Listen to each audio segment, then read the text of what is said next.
That moves. Good evening, everyone.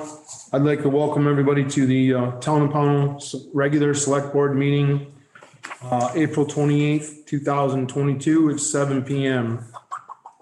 I'm going to call the order. Board member roll call. Mike Gardner, Angie Rowling. Harry Percy. Brian Harris. Bob Jarvis.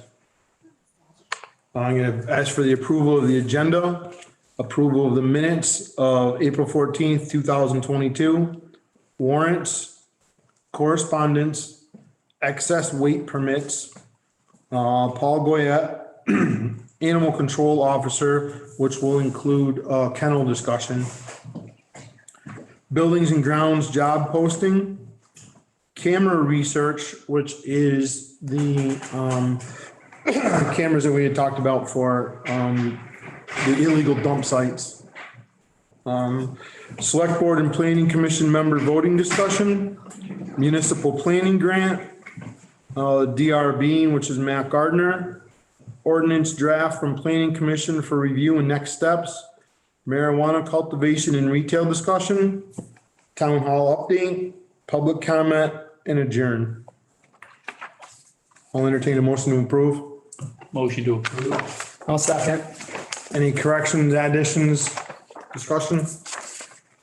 We're just gonna add the kennel under animal control. I think we can officer. just add the kennel under that. He's already on the agenda, so we can add that kennel under the Okay. animal control. Any more discussion? Questions? All those in favor? Aye. Carried. Minutes of April 14th, 2022. So moved. Second. Any corrections? Discussion? New York State Democratic Chair Jay All those in Jacobs saying favor? All those in favor? Aye. Abstain. Warrants, payroll, 4/22, $10,042.81. Are we doing them individually? No, we can do all these because no one, I don't No think one's in anybody's there? in here, so we Okay. can do, let's do the payroll. So together, and then we'll do accounts payable together. Payroll 4/22, $10,042.81. Payroll 4/29/22, $10,807 even. So moved. Second. Any discussion? All those in favor? Aye. Accounts payable 4/22/22, $30,006.47. Accounts payable 4/23/22, $7,717.59. Accounts payable 4/29/22, $20,883.03. So moved. Second. Any discussion, questions? All those in favor? Aye. Aye. So carried. Correspondence. Under correspondence, we have a letter, We have two. yep, sorry, there's two letters. We have a letter from Foster Goodrich. We can enter this letter into our minutes. So I don't have to read the whole thing, or I can, I'll read the whole thing, that's fine. Letter to Tara, I appreciate the opportunity to be considered for Parks and Rec Committee. I grew up in Williamstown, Mass. at the top of White Oaks Road, and my extended family lived and lives in Pownell and in Bennington. Most of my childhood was spent hiking, fishing, shooting, mountain biking, and four-wheeling in Pownell. The college in Vermont, traveled west after I graduated to be a fly fishing, snowmobile, and natural history guide, Colorado and Alaska. I owned a guiding business out of Middlebury, Vermont for many years and currently own one with a business partner. After traveling for 20 years for work, I settled on County Road and from there moved to Brooklyn Road a year ago, which is where I currently reside. I have 3 boys and we all fish, shoot, pedal, paddle, and twist the throttle. I am passionate about fly fishing, skiing, pedaling, and paddling. We own a raft for floating the Deerfield and Hoosick side-by-side dirt bikes and an adventure bike. I spent the last 5 years launching a hospitality development company focused on outdoor recreation. I permitted a resort in North Adams, Mass. Pre-COVID, sold it in 2021, recently bought the Wildflower Inn in Lindenville, Vermont with my business partners. We are currently looking at other properties. I have attached my resume in an effort to highlight skill sets that might be relevant to the committee. Regards, Foster. Foster Goodrich. Yes, sir. Foster Goodrich. Yep. And we're posted for the opening, right? I believe we are. Yes, it was, yeah. Oh, yeah. They're always posted, right? Yeah, I think so. Got one more. So I'll Actually, they're down quite a few members. Oh, make Yeah. a motion that we appoint Foster Goodrich to the Park and Recs Committee. That's what he wanted, right? Yes. Yes, Yep. I think it's a great idea. I'll second that. Any more discussion? Yeah. Yeah, Oh, yeah. I talked with him extensively in here one day, not to advocate for him, but I'm going to a little bit. I don't think I need to, but, I think he'd be a tremendous asset on the Parks and Rec Committee, for sure. Tremendous. So, any discussion? All those in favor? Aye. Perfect. The other correspondence is from, Fred Miller. Dear Select Board, I thank you for the opportunity to serve in my community as the town health officer. It has truly been a pleasure to serve in this capacity and to work with you all as such. Unfortunately, I have reached a point at which I must relinquish the role in order to devote my time and attention to my new full-time employment. Several months ago, I made the decision to forego my retirement and return to the workforce. I have found this to be a good decision, and now in order to take advantage of overtime opportunities, I must free up my schedule. I prefer to make a clean break at the end of the current month, so in my view, I will no longer be the town of Pownell Health Officer as of May 1st, 2022. Realizing I am leaving on short notice, I will try this week to write brief summaries of ongoing issues and concerns I have been involved in and keep myself available for debriefing conversations regarding my work in this role. Thank you all again, Fred Miller. I guess I'll make the motion that we accept with regret Fred Miller's resignation effective May 1st. He's done a really good job. He's tried very, very hard. Yeah, I agree. And I I'll think, second that, I think, unfortunately. yeah, unfortunately, I think whoever we appoint as the next town health officer from our standpoint, I think we should try to get a person that's,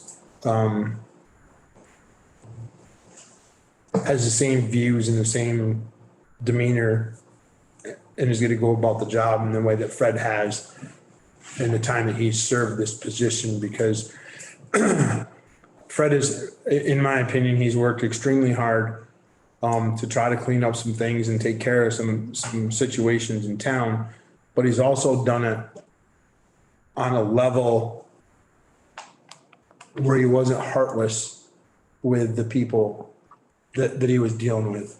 I think he did it with extreme class and professionalism, and also had the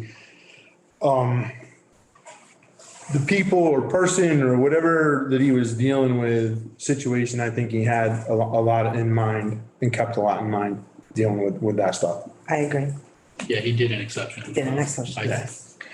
And I think it would, our job as this board should, and the Board of Health should be to really try to find somebody who has that same attitude, same philosophies, so to speak, as Fred had. Yep, I agree. Don't we have to send this to the state, because the state is the one that has to accept it? Does Tara know that? Yeah. Okay. I have And we need to post, And right? we need to post, yep, because Mike is the acting health officer right now. well, that's Been in May the- 1st.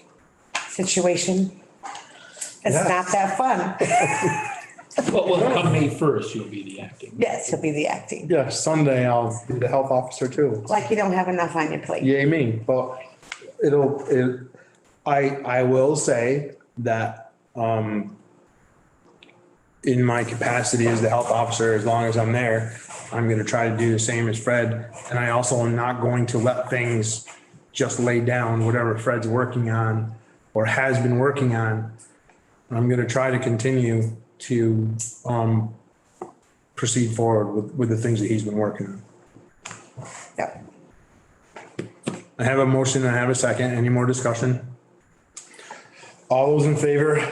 Aye. Aye reluctantly. Yes. I'm not actually sure that I said that I made that motion correct, right? It's more, just so everybody understands, it's more that we defer this to the state. We're accepting his Right. resignation, but it's. That's why I brought it up, and we have to send it to the That's a state. good point.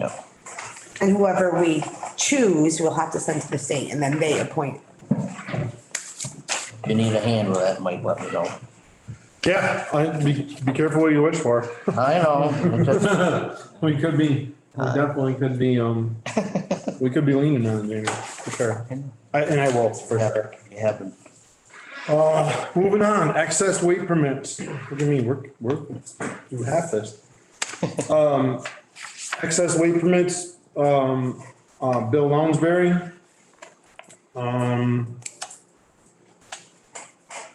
Riggs Disler out of Jacksonville. And it looks like those are the only two. So moved. Motion.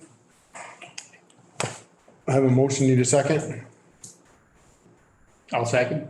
Any discussion? All those in favor? Aye. Next on the agenda is Paul Boyette. Come on forward, sir. Sit in that chair. Thank you guys for having me. Mike, could you please announce, they're not able to click the link on the website for some reason. If you cut and paste the link or the meeting ID, they can access the meeting. Okay, so we apologize. Apparently we're having trouble with our Zoom. You're not available to, or not able to get in, but if you cut and paste the link, is that correct, Tara? Yeah, it says that the link should be active, but it's not working. If you cut and paste the link, then you should be able to get into the, There's something up. I'm trying to access it now. I'm having the same issue. okay. Try with meeting ID and passcodes, et Yeah. Well, no, the link doesn't even bring me, it brings me to the Zoom page, but it doesn't allow me to get into the meeting. It doesn't even prompt for. I had trouble getting into a Zoom meeting today at 10 o'clock this morning as well. So I don't know what's going on. You mean for a different? For a different, yeah, for a totally different. It could be a Zoom issue. Yeah, it was a business, my job related. Not that this isn't my job, but it was my paying job related Irregular. Zoom meeting, yeah. The link is clearly working. I mean, it is a link. And it takes you to a web page that says Zoom, but then the application, I have the Zoom application on here, it doesn't launch. Right, so it's bringing up the page. Now once the page is up, you got to copy and paste into each position for logging in. So under the link, there's a meeting ID and passcode. Right, If they use a Zoom app, they can put in the meeting ID and the passcode. Correct. So let's open the meeting. Okay. So for you people didn't hear that, under the link, there's a meeting ID and a passcode. If you enter that meeting ID and passcode, it should let you into the meeting. So, Do you want to announce it? unfortunately, Paul, I'm going to, hold you off for a couple minutes. Okay. And I will. hey there. Yeah, I'm at home, but that's okay, thanks. I'm gonna give the meeting ID over, the air right now. The meeting ID is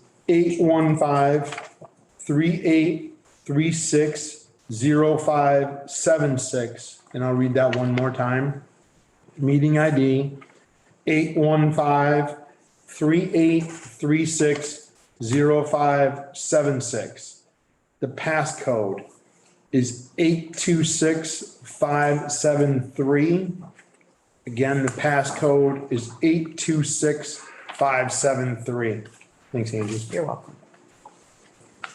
I'll give people a couple of minutes to get into try to get in. Are you typing? Can you share a screen and maybe show that portion of it and then, the portion of the agenda? I would do it, but I'm not even in the meeting. I say it's at the bottom of the agenda. It is on the bottom. That's what Mike read from. Right.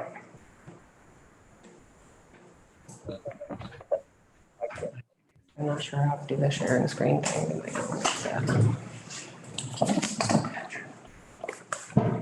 So weird. It sounded like at the beginning of the meeting, there was something else. My class. Yeah, Going someone on. said it, yeah. Well, in the meantime, I'm gonna sign next, let's wait on it. Share that part. That's the agenda, right?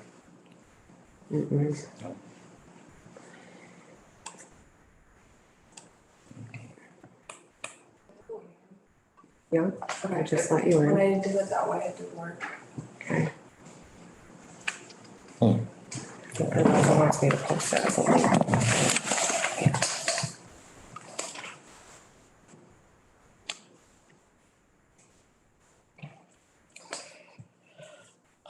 Bum, bum, bum.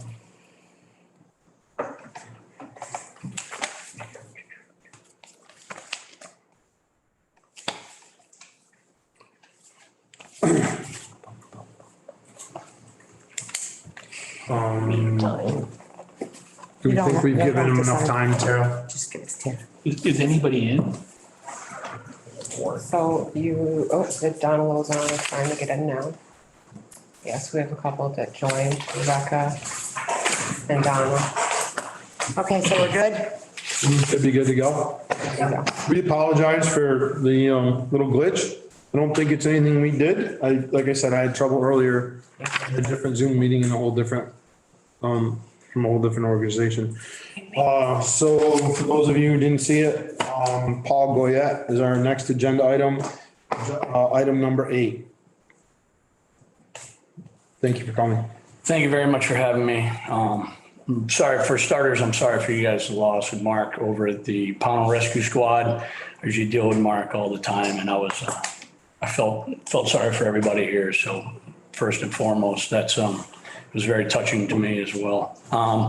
Anyways, I usually have a race here every year in Pownell down at Maxim's Pit, and it came up on short notice that I wanted to have another race here this weekend, and that's why I'm here now. So I called up, and see if I could get the approval of the town to have a race down there. I believe I'm on the agenda for May 12th as well to have another meeting as well for another race that's in June, but that one is a night race or a day race, and then the day after would be a Sunday.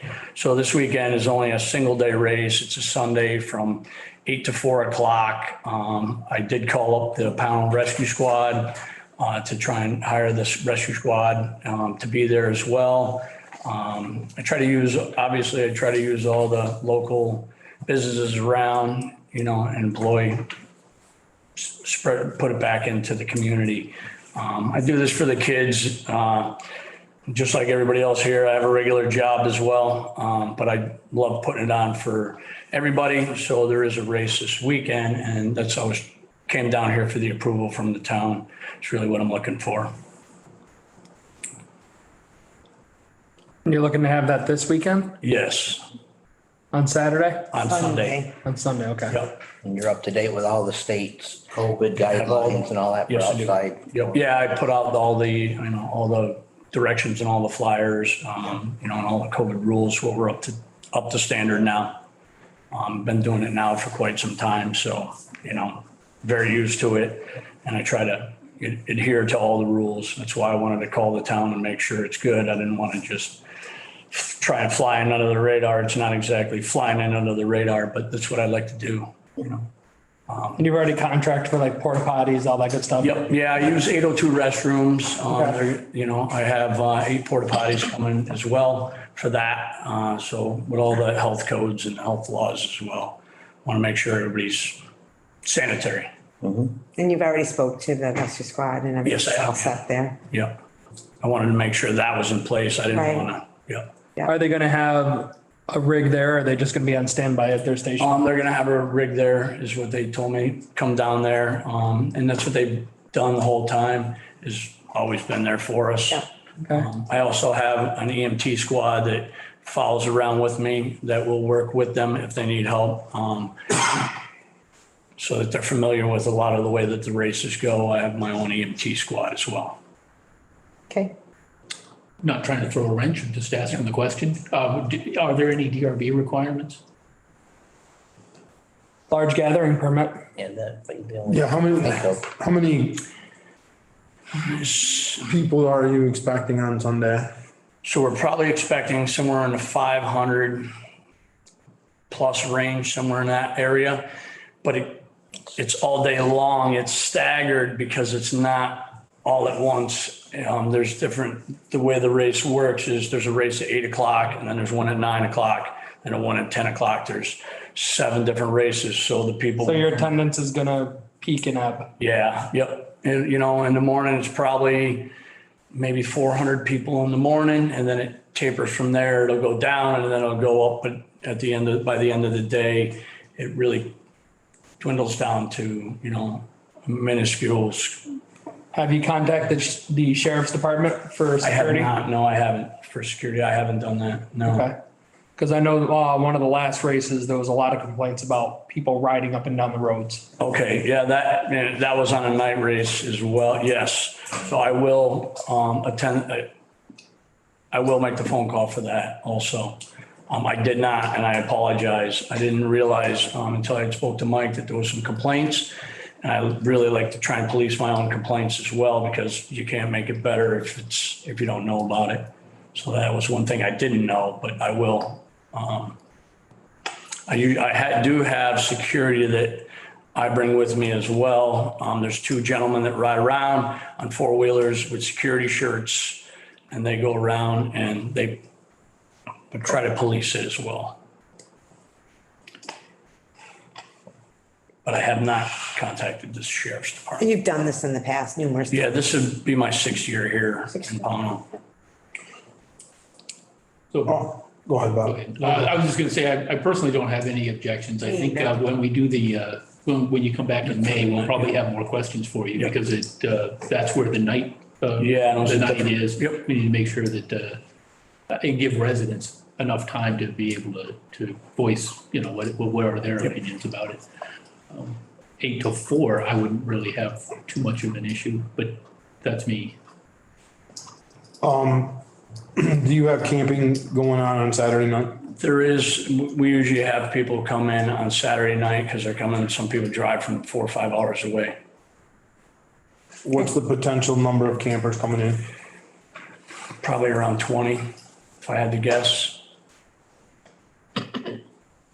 Are you there then? I am there, yeah. I usually police the area as well, and the gentleman that comes as my security will be there also. Okay. Yep. Do you happen to have anybody lined up for pumping the septic to the campers? The septics at the campers? No, usually people come because it's a 1-day event. There's no, Usually it's not gonna be a problem. Yep. But I do a lot of camping, and Okay, sometimes yep. when you go dry do camping, the you get the same as people well. that will just kind of just let it dump. Yeah, that I do not let happen. That is one thing that's, it's in all our paperwork and our rules.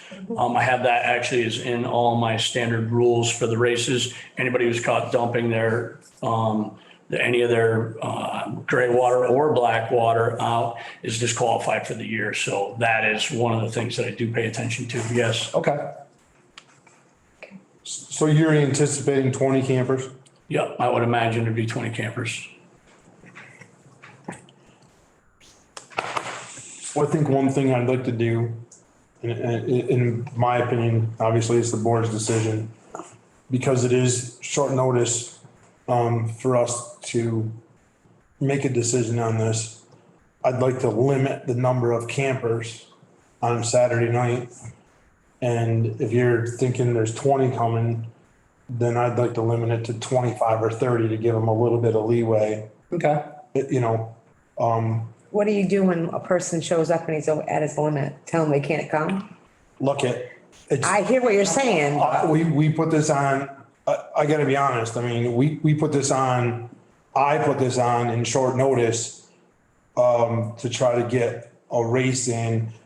I think there's a couple things that we really need to research out for the next one. I think this has grown substantially, which is a good thing. Thank you, yeah. Okay, And I I'm not understand. saying in a bad way. I think the first few years you started out with a couple hundred and now we're at 400 or 500 people. Okay, so I think there's definitely got to be some more permitting processes going on here. DRB, large gathering permit, that kind of stuff. So I think if you wanna come in, I think that's Mr. Goyette's job is to get this information out to his racers. If you're coming in and camping and we can set 50, I don't care. I'm just thinking, Right. he's thinking 20, I'd like to give him a little leeway and say 25 or 30, in my opinion. We can say 50, it doesn't matter. I think we should limit the number of campers in this instance. I don't think, when you say 8 to 4, you're gonna start your first race at 8 o'clock. First race starts at 8. Is your last race gonna start at 4 or? Starts at 3 o'clock. So you should be done by. So it should be done by 4 Oh, okay. o'clock. Yep. Which, So yeah. okay, that's fine. Yep. And the schedule is on the website. Yep, so it's and all- things happen, you could be a little over 4, I don't have a problem with that, I just wanna make sure that we're clear on it. That's the only place I'm coming from is when you're talking 400 or 500 people, and I gotta bet that for the most part, a lot of dads or moms are racing after their kids are racing. There is a substantial. Sure. There is, yep. Yeah, So, I'm not gonna- right, I'm so, not gonna swerve. so that number is gonna be fairly consistent throughout the day of that number of people to a certain point. Well, it's gonna limit some Yeah. fluctuation. It all depends on the Some people come in. classes of the race. So. Right. What do you have for insurance? Do you have any I insurance? have insurance, absolutely, yep. I use, Jonesbird Song is the name of my insurance company, and it's the AMA's insurance, which is the American Motorcycle Association. I use the same insurance as they do. Okay. Yeah. So I think a couple of, like I said, I'd like to see, a limit on the number of campers. Could you, provide, that's a great question, Brian, I don't think that's ever been brought up since I've been sitting here. Could you provide Tara with a copy of your I insurance? can do that as soon as this is, or even now. Via email, Yep. email's fine, just email, Absolutely. that's fine. Yep. Because I get anybody who's on, whatever landowners, yeah. There's not a doubt in my mind that you have Yeah. insurance, because if you Yeah. didn't, you're crazy. But, Yes. it's a great question, but if we have a copy of that insurance would be on file, would be Absolutely. awesome. And I think can't- part of the large gathering permit application is required to show proof of insurance. I think it is too. On that one. Yeah. And I think in a lot of circumstances, they'll put the town on the liability policy as well. So if you guys need to, I can also adhere that to the policy. And that's probably, well, I don't know, because it's not technically town property. Yeah, so. It's. No, but it's private property and there'll be increased traffic on the road, so. Town, Probably having the town on there is probably a really good idea. And we do that, so that could be Yeah, okay, something that would work as well. that'd be perfect. If you can get a copy of that, put the town on. She's gonna give you her email address. Thank you. Just email that to Tara. I know me personally, the only thing I'd like to see is, try to get a sheriff or see if you can get state troopers on standby down there. Yep. And just to try to, Police it a little bit. yeah, keep an eye on the traffic that's going up and down the roads for ATV traffic. Okay. I think getting a state trooper down there is gonna be pretty difficult. I think you'd have to go through the sheriff's department. Yeah, that's kind of what I figured, but Right. I just wanted to make sure he had, knew he had options. Yep. I'm not trying to give you a hard time. No, I understand. That's why I'd rather But go for the approval of the the town. significance of it growing from a couple hundred Right. when you started, like I said, that's a good thing, but, for the kids and whoever's involved. And then what's your pleasure on the number of campers? I make a motion to allow the race for Sunday from 8 to 4 with Saturday night camping to 35. I'll second that. Paul, do you think 35 will be enough? Because I don't want to see you in a situation like Mike said, where you're having people show up at like midnight That's what I'm afraid of. after driving all night and be like, sorry, guys, you got to go someplace else till. You're gonna have more trailers than that because because of the race being spread out through the day, it kind of varies. It depends on where it is. And we're really not far from, it goes by, if you draw a map of a 2-hour circle. Right. People will drive the 2 hours in the morning. If their race is at 11 o'clock, they don't have to leave until 8. So I can't guess on the number, but I would think that 35 would be good, but I don't want to go, hey, can you give me 50? You want I don't 50? I don't know what the number is. Well, how about we just not have a limit on it? It's only a 1-day event. I mean, for this particular for time. this one event. And And then going forward, if you can for the next one. So if that's the case, then what I would do is I will go around and I'll count the campers. So when I come in on May 12th, I can say, hey, there was 3,000 campers. Yeah, that's. And maybe that's going not the forward, number, you can have but- that be part of your registration process. Do you plan on camping? We need to Right, know. yeah. I mean, the night races, we tend to usually get more campers. Because it's a night race, people are going to stay the night. So I can try and pay attention to how many racers there are as well as to campers, because it would vary that way. Yeah, I'm not looking to be a stickler. I'm in full support of this event. I understand completely. And, that's why I wanted a blessing from the town.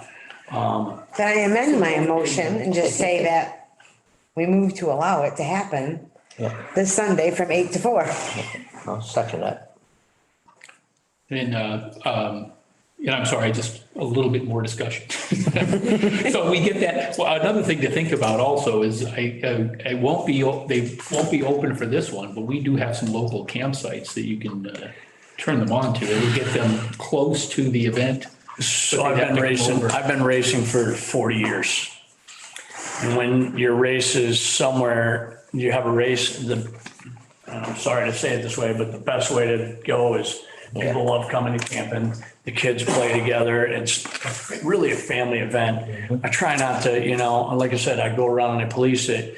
And the people who do show up are usually kids. They're in bed by 9 o'clock. The parents hang out until 10 o'clock and then everybody goes out. If you're at a local camp area and you go to bed by 9 o'clock, now you still have to get up and now you got to close your whole campsite, bring it to the track and open it again. For people who have camped, it's not the funnest thing in the world is to make your wife or your husband or whatever close the camper back up and open it again. And I'm only being honest. That makes good sense. Right. That makes good sense. I was only thinking of if we ever did set a limit, which we haven't on this one, so. But I can put that on the website as well, that there is campsites available close by. I can do that. That would be for the June. I think Yeah, you're yeah, close for to the this June one. race, yeah. And it's, for the camp in itself, it's just people bring their motorcycles, they have everything. Yeah, They extra don't parts. leave them outside and then, be subject to. If they're running multiple races and something happens, they gotta rather go back Well, to the campsite. I was relating it back to the Right. drive. I was relating it back to the drive time. Right. So the ones that are going to camp, Right. necessarily they're going to be the ones with the kids who want to Those play. are the ones, Well, yeah. perhaps the But it's also campground is a gonna be business different. opportunity for the person hosting the event. But it would have to be very close, co-located, I guess. Right. And I understand your question completely. So I do understand, but I can give that option. Yes, is the answer. But as a racer who goes through, because when I'm not racing my own races, or I can't even race my own because it's so busy policing it all, I go to the races and I bring my family as well. And it gets very overwhelming if you have to close down and move your campsite. That makes sense. Yeah. Okay. I don't have any other questions. Yeah, and I wasn't trying, I'm just, Any more discussion? I get honest. All those in favor? Aye. You're all Thank set? you. You're all I set. appreciate everybody. If you can get that stuff to Tara Yeah, tomorrow. I'll send it to you as soon as I get out in the vehicle. I'll send it to you and thank you. But I will get the town put on, if you can just send me the info for the town, I'll get that put on the my insurance. Yeah, the waiver. All right. Thank you Thank you very guys. Thank you, Paul. Thank you for having me. We'll see you the 12th. Yep, I'll see you on the. You're already on that agenda, I believe. All right. Good luck, safe races. Thank you very much. Everybody have a great night. You too. Thank you.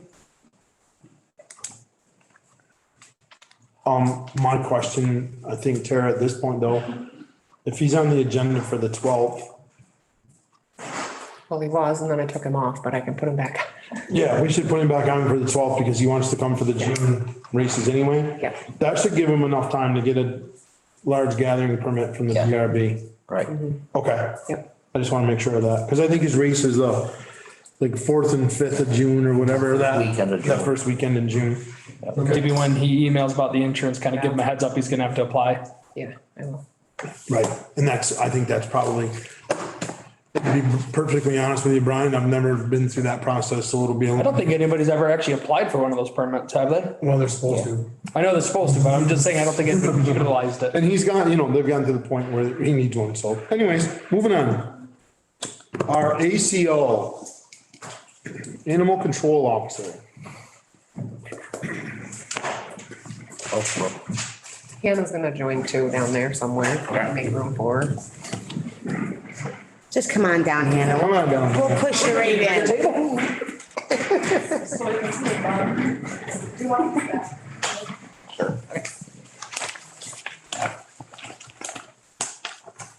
Thank you for coming in again, Leonard. Yep.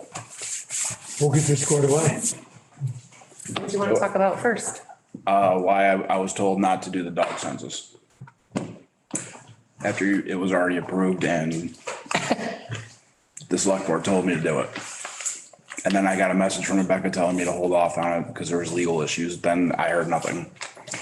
There was concern about the door to door, right? And I think maybe second thoughts. I personally, I know I had second thoughts about the door to door, and then in the research, it looks like It was- it's not really required. Yeah, it's not required, I guess, by law. I just threw that stuff away. I shouldn't have Okay, threw it I away. can I read have law right this. here. Oh, okay, It's in the big book of Wolf okay. by VLCT. That it was, not required. And, Can I read this sentence? yeah, sure. Sorry. That by simply sending out a reminder to all those licensed the previous year to license and or inoculate their dogs, that's all the law requires of the town. So that's actually the minimum requirement. Right. Even though they call it a census, it's not a full-on census. Right.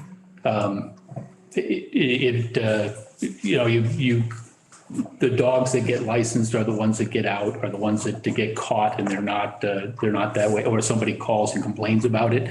There is that possibility of a door to door for targeted areas, like you get a whole lot of complaints for, this park or this neighborhood, then there might be a door to door to do something in those regards, but that's really more, this has always been reactive, not this kind of proactive.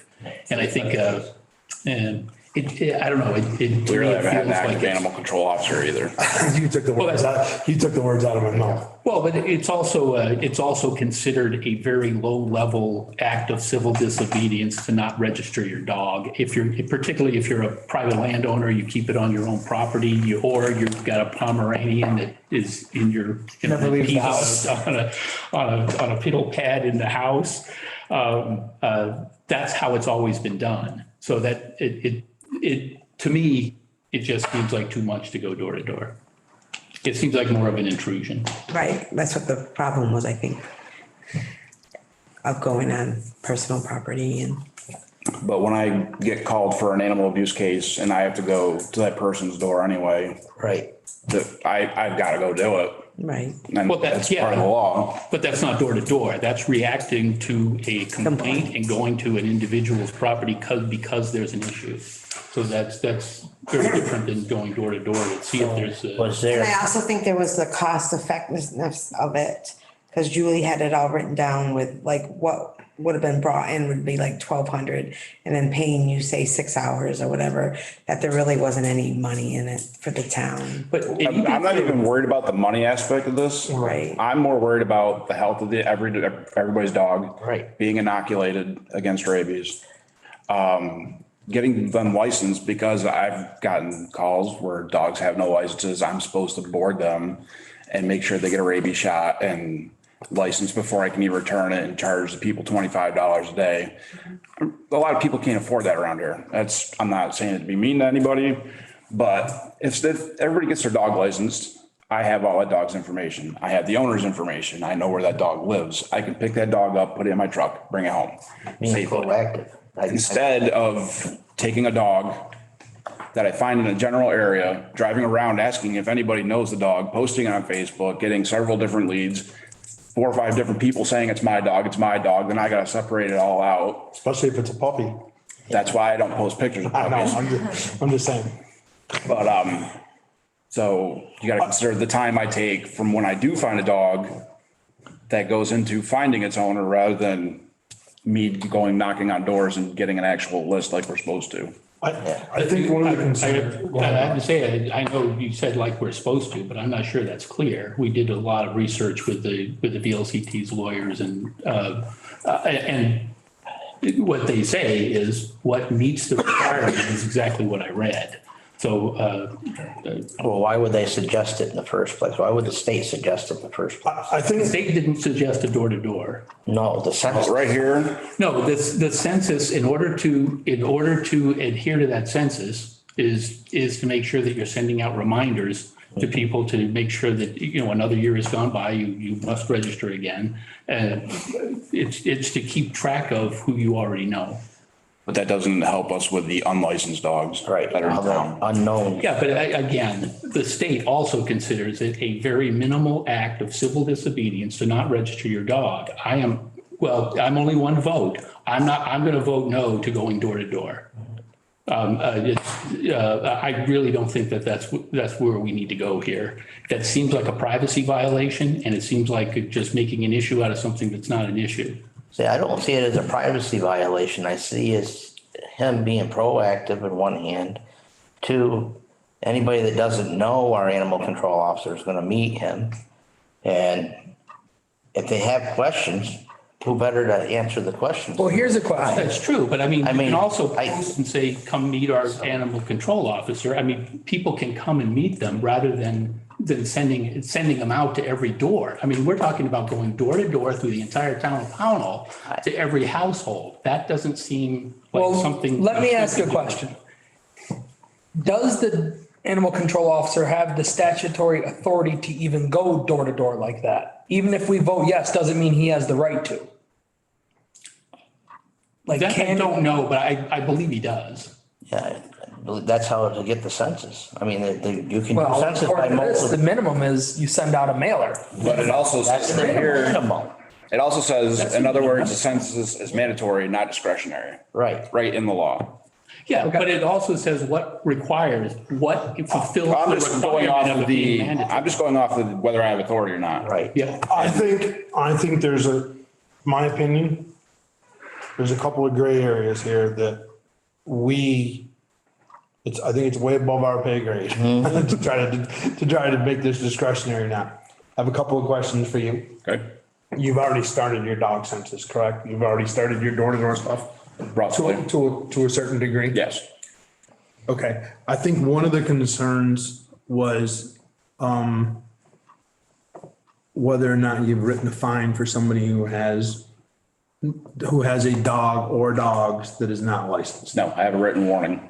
So that, in my opinion, because we have had or have not had, let me rephrase that, we have not had an animal control officer who has done their job in, I don't know how long. It's been a significant number of years. And now we have an animal control officer who is doing a fantastic job, who's trying to do a better job every time he goes out on an animal control call, whatever it is. I think you probably learn something new most of the time. Okay, most every time you go out, right? Yep. I don't think a door-to-door census is a horrible idea. As long as we do it, and I'm not saying that you're not, okay, this is just my opinion. As long as we do it in a manner that isn't intrusive to someone's privacy. And to Bob's point, if somebody has a whatever kind of dog, it could be a Saint Bernard that never leaves the house and has a pee pad. I'm pretty sure it's probably the size of a king size mattress, but it could happen. Okay. Well, in their house, as long as we're not being intrusive into their privacy, into that, and saying, oh no, that dog has to be licensed, because I think that's where some of the concern comes from. But I also think that you having an idea of what is out there for dogs, and you know, I don't want to license my dog. My dog never leaves my house, but here's my dog's rabies certificate. If you have a way to make a notation of that. Do some education. Do you see where I'm going with this? I have a packet I made up I'm sure. for when I started this whole census thing. I'm sure. You do. It basically says right across the top, why do I need to license my dog? And it breaks down the entire process of how to register or get license your dog, why it's important when it comes to inoculating, licensing for, like, when I find your dog running around loose, because I know accidents happens, doors get left open, dogs dig under fences. I know it happens. No matter how good of a dog owner you are, they're going to take off at some point. So that is in the packet. And the other thing in the packet is a list of every one of the veterinarians within a 50-mile radius of Pownell, Vermont. So that way they have their option to go out, pick any one of these vets to get their rabies done. And then if they're not licensed, I'm giving them 30 days to get their dog rabies shot and get licensed. And then if not, then it'll be a ticket. But it's a written warning. They have to sign off on a written warning acknowledgement sheet that I keep in my desk, and I do a follow-up on it when it comes time. Then when you go to a door and no one's there, by the way, I totally agree that the reason we're talking about this is because of the fantastic job you're doing. That's the animal control officer. Yeah. But when you go to a door and no one's home, do you come back again, or do you leave them? I leave a business card, and on the back it says, please call me. Okay, And most people do. that's good. Have you, in what limited door-to-door visits you've had, have you had any unruly or uncooperative people? No. In fact, a lot of them, I started off on White Oaks. They didn't even know we had an animal control officer. I would imagine that's going to be a common response. Yep. That's one of the main points. A lot of people were actually really happy to see me. I had some people ask questions. I was there on the spot. I gave them all the answers they needed. So. Have you been provided with any form of official ID on behalf of the town as animal control officer? Yeah, a magnet doesn't stick to my truck. So Rebecca would like to add to the conversation because she spoke to the LCT. She wants me to unmute her. Okay, fine. She says, please. She said, please. I did say please. Okay. Please. Rebecca Dragon. So the concern, just so you guys know, the concern that can come up is if you're going to do a door-to-door census, which is not the common practice in Vermont, but you certainly have the statutory ability to do it. The problem comes in is if you bring a ticket book with you when you do that, you're conflating two activities. One is the census and the other one is enforcement. And so if you're using the census to perform enforcement activities, you are creating a risk, a liability risk, meaning that it was an inappropriate or warrantless kind of search. So you just have to be very, very careful. Most of the ticketing and the warnings and things like that have to be done or should be done separate from the act of going to a door for the purpose of a census. So that's what I want to pass on to you, just to be very careful, because we know we have to cross all of our T's and dot all of our I's with everything that we do in town, legally speaking, to not create liability. So I don't know if you have any questions for me before I mute myself because my family's talking. That makes good sense to me. We really don't want to conflate the two activities. A census needs to be a census, not an enforcement action. And that's kind of where I was going with my questions, which I wasn't sure how to get there, but Rebecca got there for me. And Rebecca just came across my phone, by the way, just now, can I speak? So, Like, sorry. unmute me. I can answer the question. Yeah. Yeah, no, it just came across my phone when you were done. So I apologize to you. No worries. So would it be best practice if he went and did the census and then Why not? just say to them, we would appreciate it if you get your dog?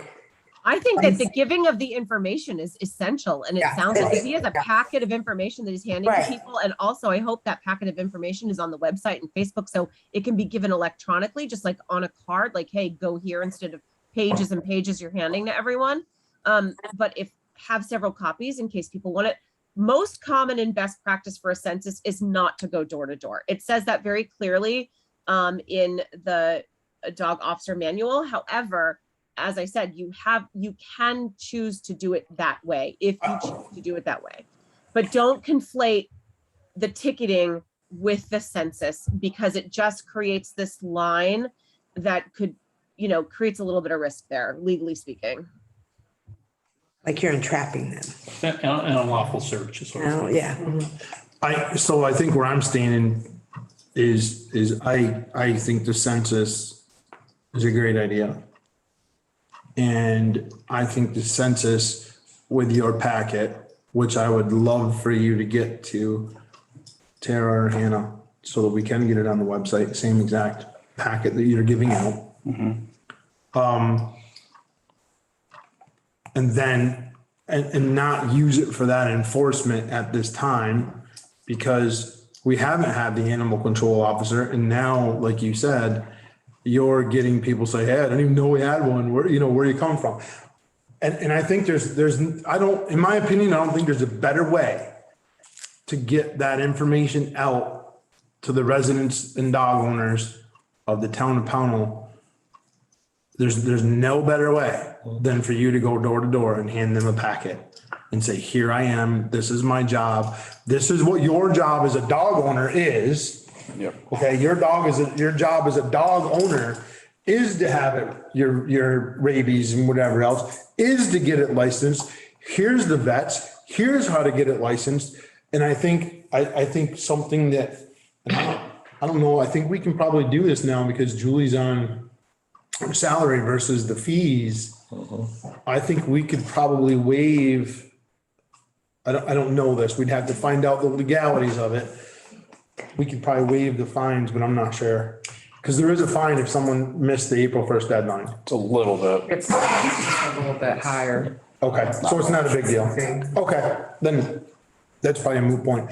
But I just think that you've solidified things that I thought already anyway. Get that information out there that we do have a dog officer that and these are your duties as a dog owner, because I would be willing to bet that there are a significant number of people that are dog owners that don't know they're supposed to have their dog licensed.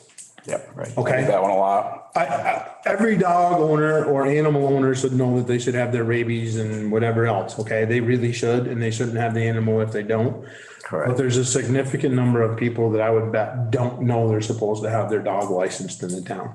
And the other thing is, once you've done the census door to door, you may want to wait 5 or whatever years before you were to do one like that again in the future, next 4 years or whatever. We do a mailer.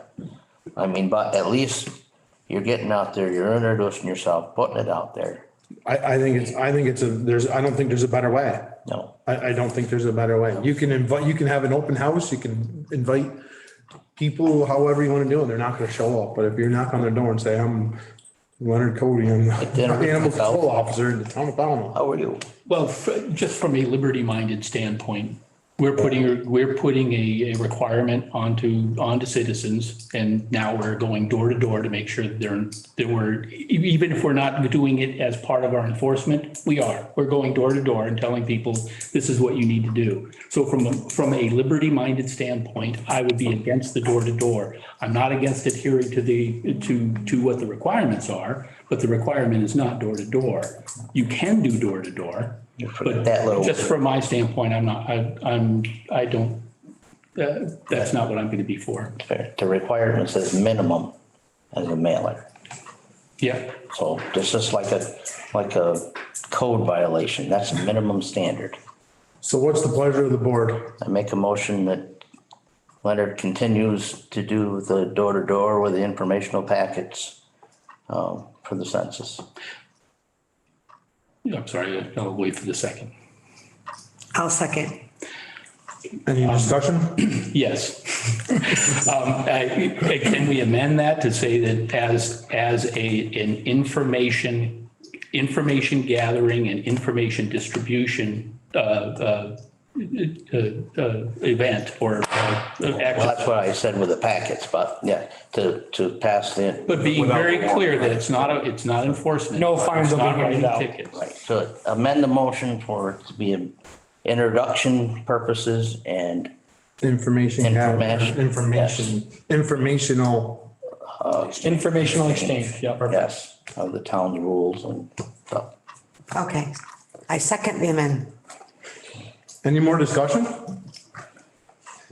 All those in favor? Aye.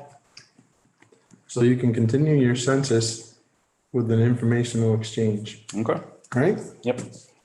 Now let's talk kennels. Or lack thereof. It's not gonna be. Oh, Kevin. So we got into a little bit of a glitch. Yep.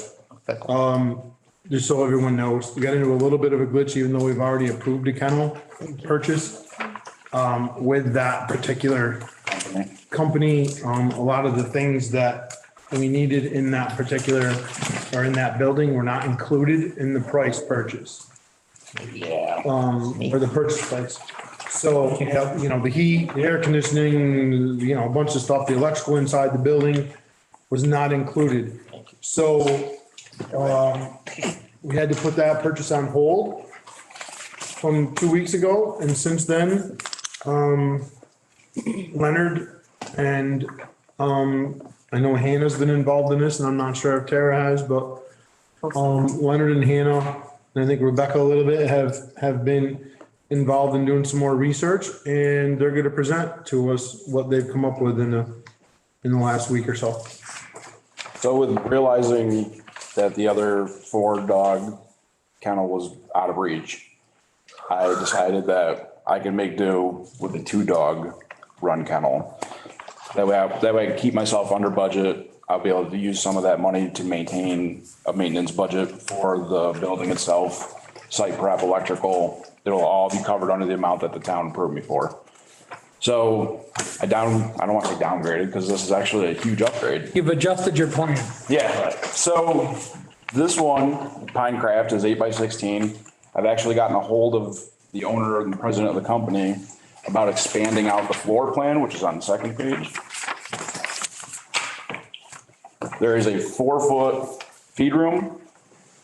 I've asked to have that extended out to 8 feet, and he hasn't given me the quote. He's supposed to mail me back tomorrow with the extra quote, but even with the extra 4 feet added on there, I can't see it going past my budget price already. So this whole thing will definitely fit within my budget. And with that, I got almost every possible option this company offered.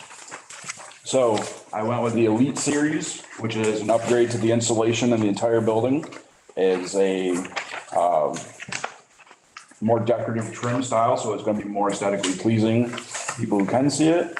It adds an extra window so we can get some natural sunlight in there too. I went with the metal siding, so that way it's going to be indestructible, basically. Metal roof, which is also insulated too, so that's going to make sure that the heat and cooling is awesome on the inside. Added electrical package is right there. I made sure that it was up and running. Breaker box, light switches and outlets are included. Split unit heat and AC, so that way I can heat the building and cool it down in summertime when I need to. Radiant floor heating, because everybody knows that floors get super cold, and even though they're dogs, I don't want to see a dog getting cold. So the entire building will be radiant floor heated. Maybe I'm gonna stay in it. I don't blame you. Does it keep getting better? You keep talking, I'm moving in.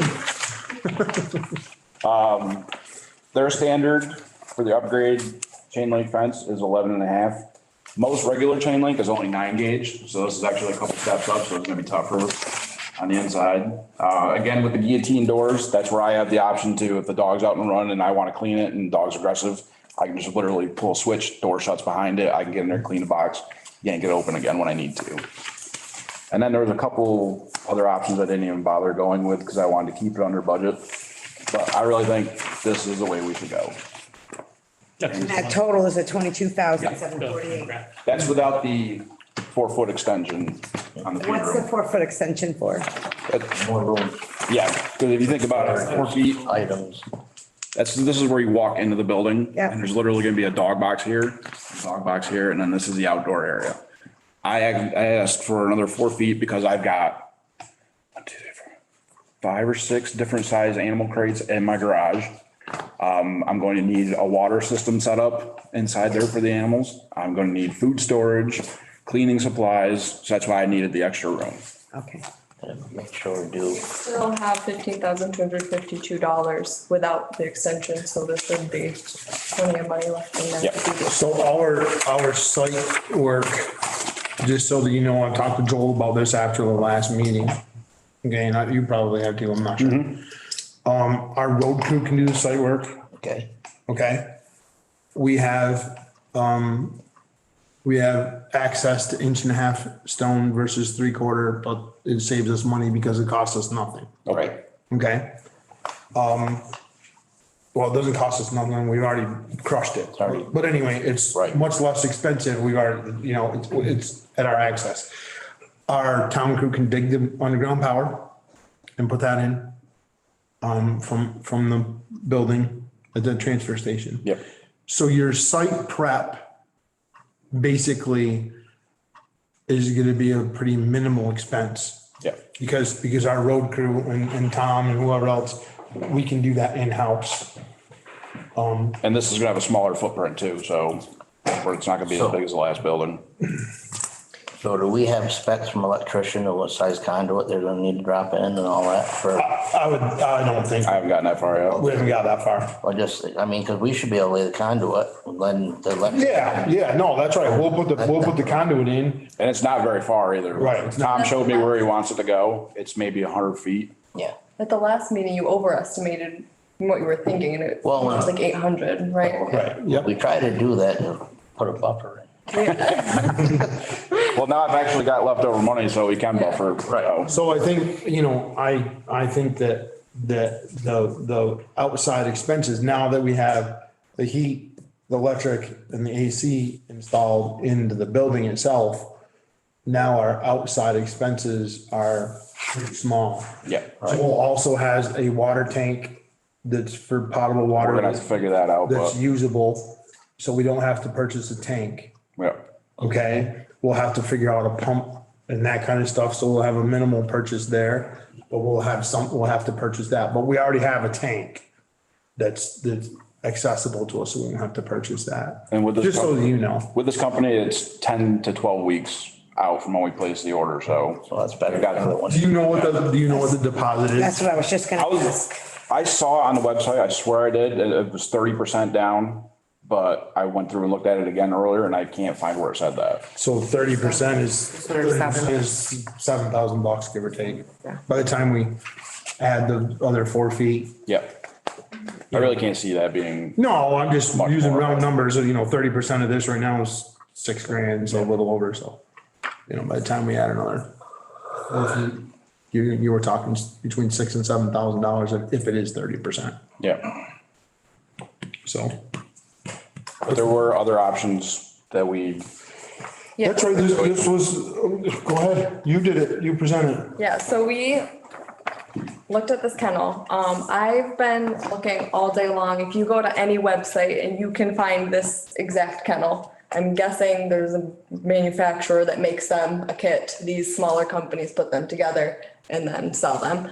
So I've been looking all day. I've put specs together, everything that Leonard was looking for. This company is the cheapest one to do it through. And then this is the next option. This is the biggest residential dog kennel. This is the smallest commercial. Once you get into commercial, you have to pay for shipping. So this number right here doesn't even include shipping. There's 4 kennels, so there's no feed room. Right. There's a lot of Literally, specs. you open the door behind every single run to Yeah, access there's it. not even all the specs that Leonard was looking for, and this is the total. So Another 50 really what Leonard found, and more. yeah. Looking through, websites today, this really is the cheapest option to go with, and it looks like it's gonna be practical and work well for what you need. And you did that because to meet the purchase policy. Yes. Yeah. Oh, That's right. So we have three potential bidders. Oh, you have 3. purchase points. Right.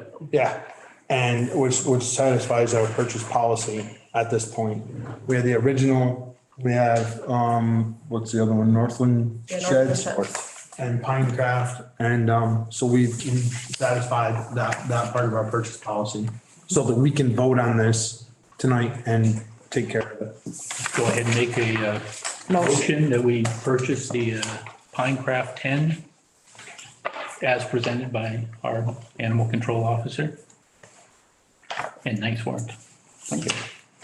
Second it. Any more discussion? The way you just worded it is we're authorizing him to purchase this as is without the extension. Oh, that's correct. It's the as it was presented and as it is laid out Okay. here for the cost of $22,740. So we're saying that even if they get back to him with a reasonable price to add on the extension, we don't want it?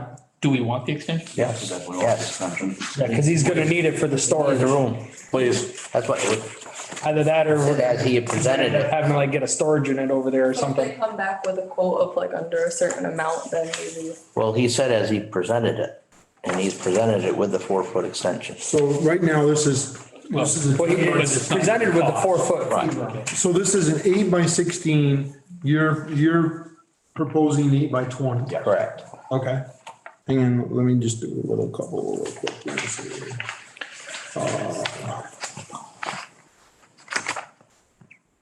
That there doesn't I do it. thought we had a price on the extension. No, they're gonna get back to me. Hopefully tomorrow I'll have an answer. I really can't see it being a deal breaker, money wise. So if you go with a 32.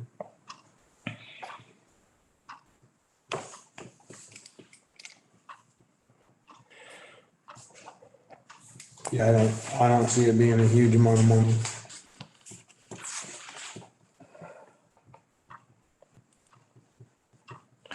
I mean, you're talking a fifth. But we don't even have an estimate, right? I mean, we don't know. We have, We have the base price with all the options so far. Right. And as soon as I hear the quote, I will let everybody know. With the extra 4 feet added. Yep. So do we want to get preliminary approval at a certain percentage over this price? And if it's over that, he has to come back before us? Or do we just want to say, Wanted originally was 37,000, Well, I think. and this is only Long 22, so if But you it- add another, make it 30,740. Yeah, but we already approved a dollar amount. The voters approved it. They're charging $8,000 to add 4 feet. I'll do it myself. Oh, no, I'm just giving you. So you don't have to come back. I don't. I knew where you were going with it. Well, if they're watching, they will charge the 8,000. There's a lot of people. I mean, if that's the case, even if they come back with a ridiculous amount of number, I could always ask for a shed for the storage, for the, From the school or Grades, something. yeah. Yeah. Well, that was kind of what I was kind of wondering. Would we be better off? It's probably more of an opinion than, but for you. But would we be better off with a separate storage shed for all of your crates and I'm still thinking about that 4 foot though. the water? I'm a big fellow. No, I don't disagree with you. I'm trying to get this I'm trying to make this thing fly tonight. Yep. Okay, that's what I'm trying to do. But I think with the water situation, the cleaning supplies and food and stuff, I don't think 4 feet's gonna cut it on the inside. I don't want to talk about this again, no offense, but I don't want to talk about this again at the next meeting. I want to make this fly tonight and be done with it. Because you're gonna want. That's where I'm coming from. You're not just gonna lay the bags out, because you're gonna have rats. They're gonna be I mean, they end gotta, up on, so I got plans you for gotta that. have room for that, I got plans for all that too. Wait and see. We'll do a grand tour when we get this thing up and running. definitely.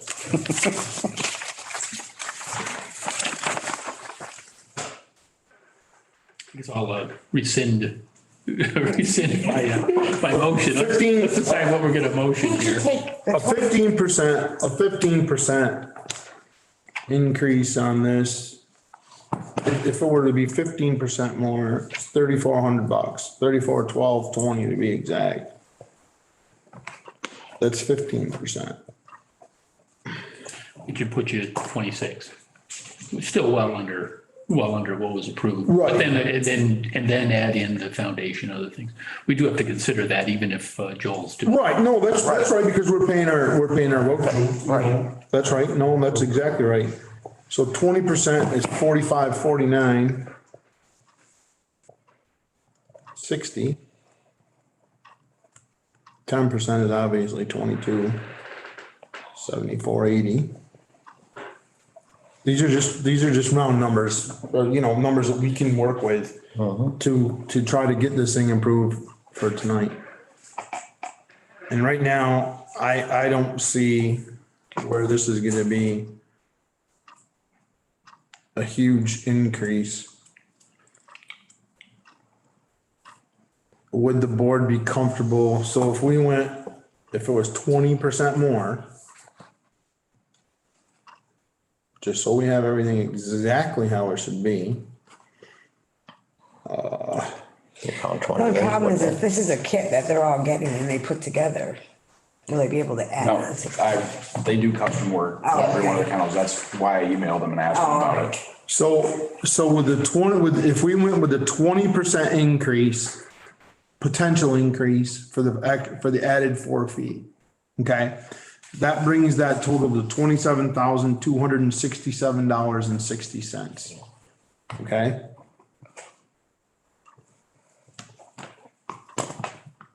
So I'm gonna steal yours. You said that was 20%. That was 20%, Bob, yep.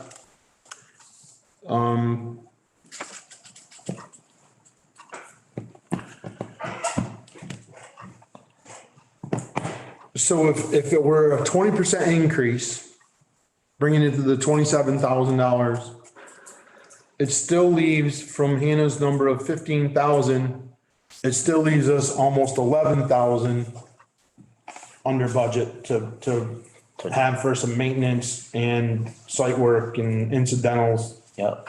that we would have to purchase. It still leaves us, that's if it's a 20% difference. Correct. Increase. It still leaves us almost 10,700 and change. Hey, Leonard, can you, if the 4-foot extension, where does that go? That's here, right? Back here. That's back here. Yeah. So it's interior space, right? Yes. It is essentially taking an 8x16 and making. So all we're doing is adding 4 feet right here. Off the feed box. I don't see where that's gonna make it a huge increase, but like I said, I mean, that's just round numbers. Actually, it's not round numbers, it's pretty accurate. Right. The only thing I could think of that would make it be more is that I don't know what their criteria is for being residential and going to commercial, because as soon as you go into their commercial kennels, the price Oh, for jumps the- way up, even the though the size-wise, square you mean? footage is really similar in a couple other options. Yep. So that would be the only thing that I don't know if that would change Wouldn't it, need a but, bigger heater or anything for that small. right. So, Well, I don't think, Oh, here we go. This one. is the whole building heated, Leonard, or is it just the floor under the docks? The whole building's gonna be heated, but heat rises. So that's why I wanted the radiant flooring in it too. Okay, so they would have to include that in that 4-foot section. Only under the dog box. Their heaters are also set up for a certain amount of square footage, which it would still fall under. Yeah, the The mini one that splits. Leonard selected. right. Nice. So I was if we looking at did, that. BTUs on it. what I was doing here was just trying to get a sense of the other ones that they offer and how big they are. So if I'm looking at this, a 12 by 18, this is an 8 by 16, so that's more than what we're adding. But I think that's added to the exterior space, right? Not the interior space. And they have more dog runs. But just to kind of get a ballpark, it seems to me that this is bigger, 29,000. That's the one? Oh, you factored in all the other things. Yes. Okay, oh boy. Because this is a substantial increase, right? Going from an 8 by 16 to a 12 by 18 went from 11,700 base price to 29,170. It wasn't a 20% increase. It's more than double. It might be what, Anna is saying, Yeah, they that it's do. gone from residential to commercial. But they might still keep this residential because I don't know what their criteria is, what changes it from residential to commercial. But in perspective, are the Cause you keep scrolling down. dog boxes in the chain area the same size? Yeah, the only thing he's And changed. they all, Every one of these kennels has different box size. right, that's what that was my. Nothing's changing on that. Right, no, that's what my. There are some that are residential that they have like a shed connected to them. And I didn't think those would work for Leonard because they didn't That's have probably closer. separated dog boxes. Right. Yeah, well, But the that's what I was square just footage was bigger, but the cost wasn't Right. significantly higher because That's they were still probably under a closer residential. And comparison. that unit. So our, Square feet, so. I gotta retract that. A closer comparison, I think, is probably this 10 by 18, which brought it from 11,000, the base price, 11,000 something to 13,500. So I think we are safe. Yeah. well, our 27. project manager for the schoolhouse just texted me. Apparently Eric's watching.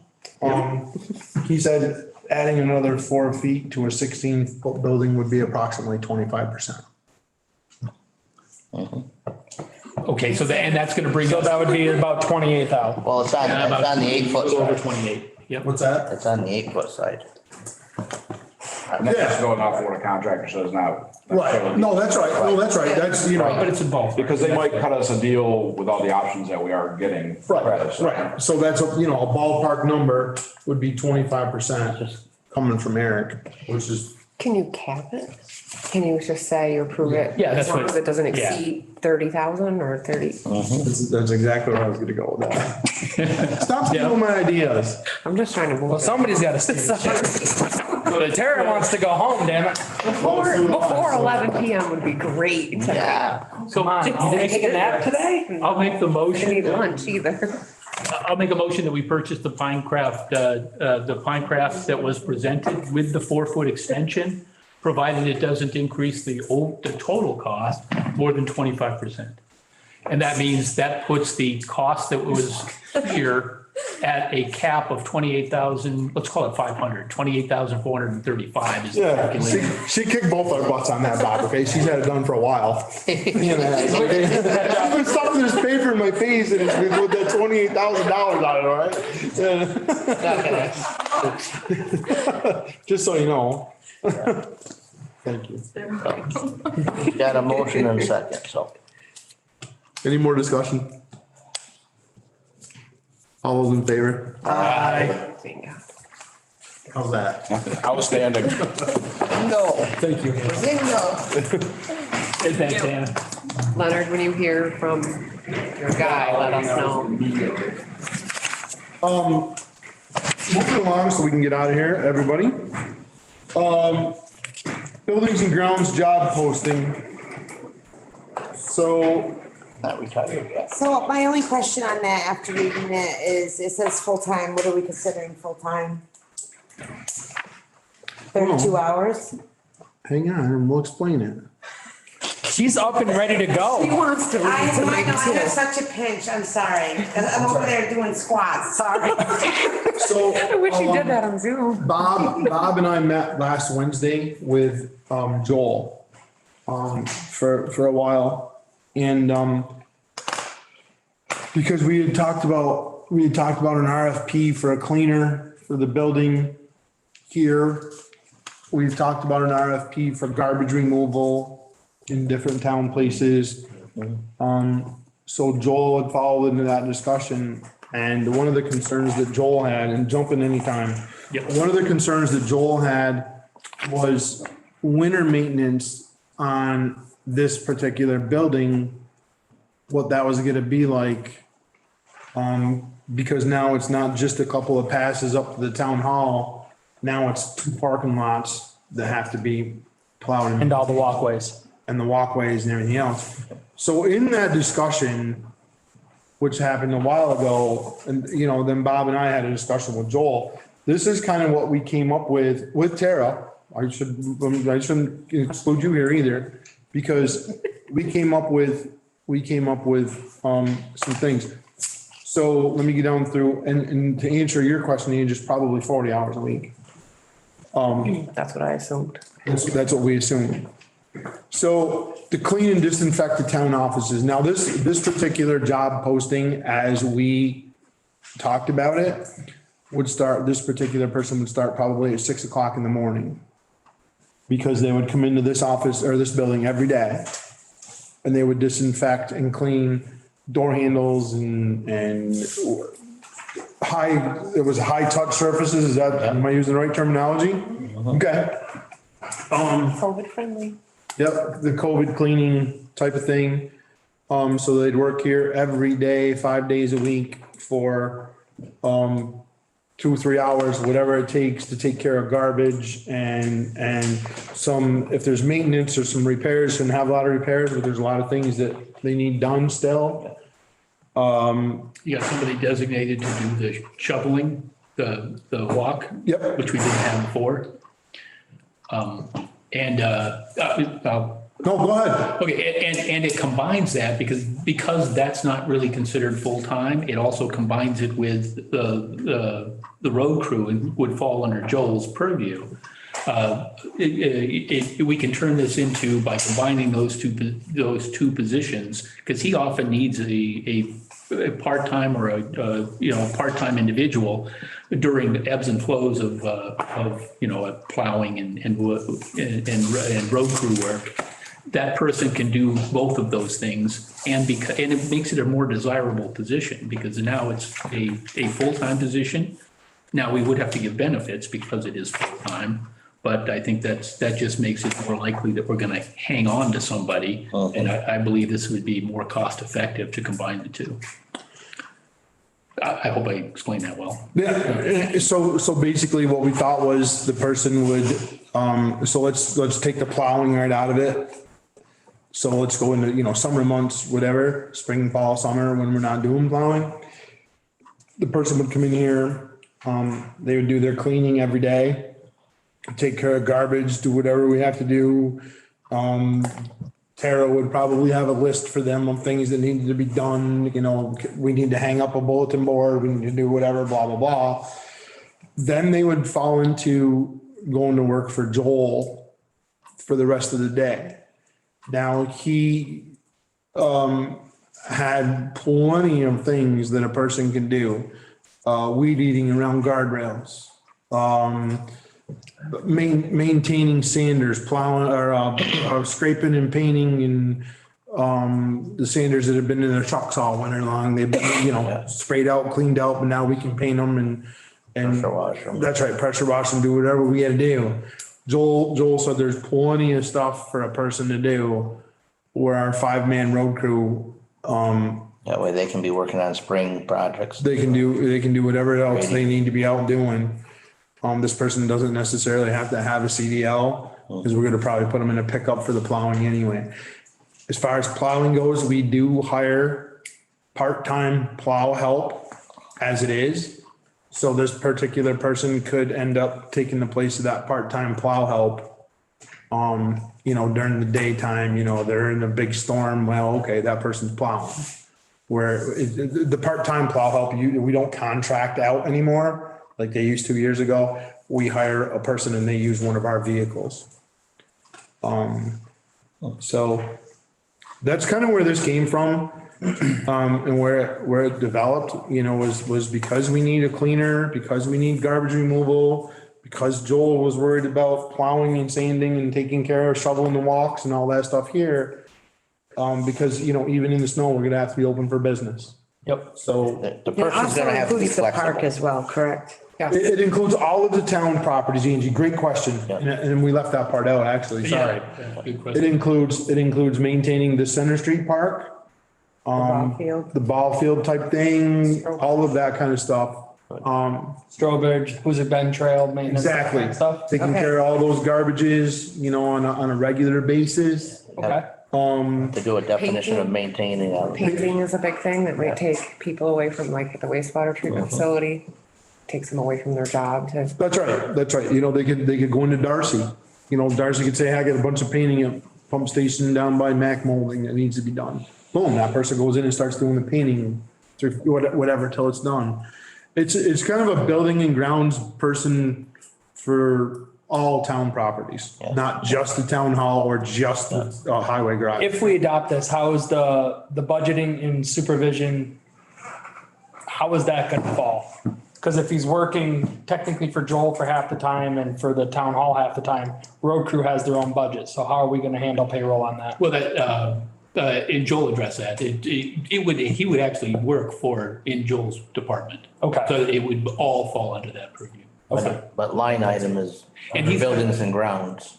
Exactly. Like a utility person's the easiest way to classify it. Well, that's why I'm asking about how budgetarily, how is that gonna fall?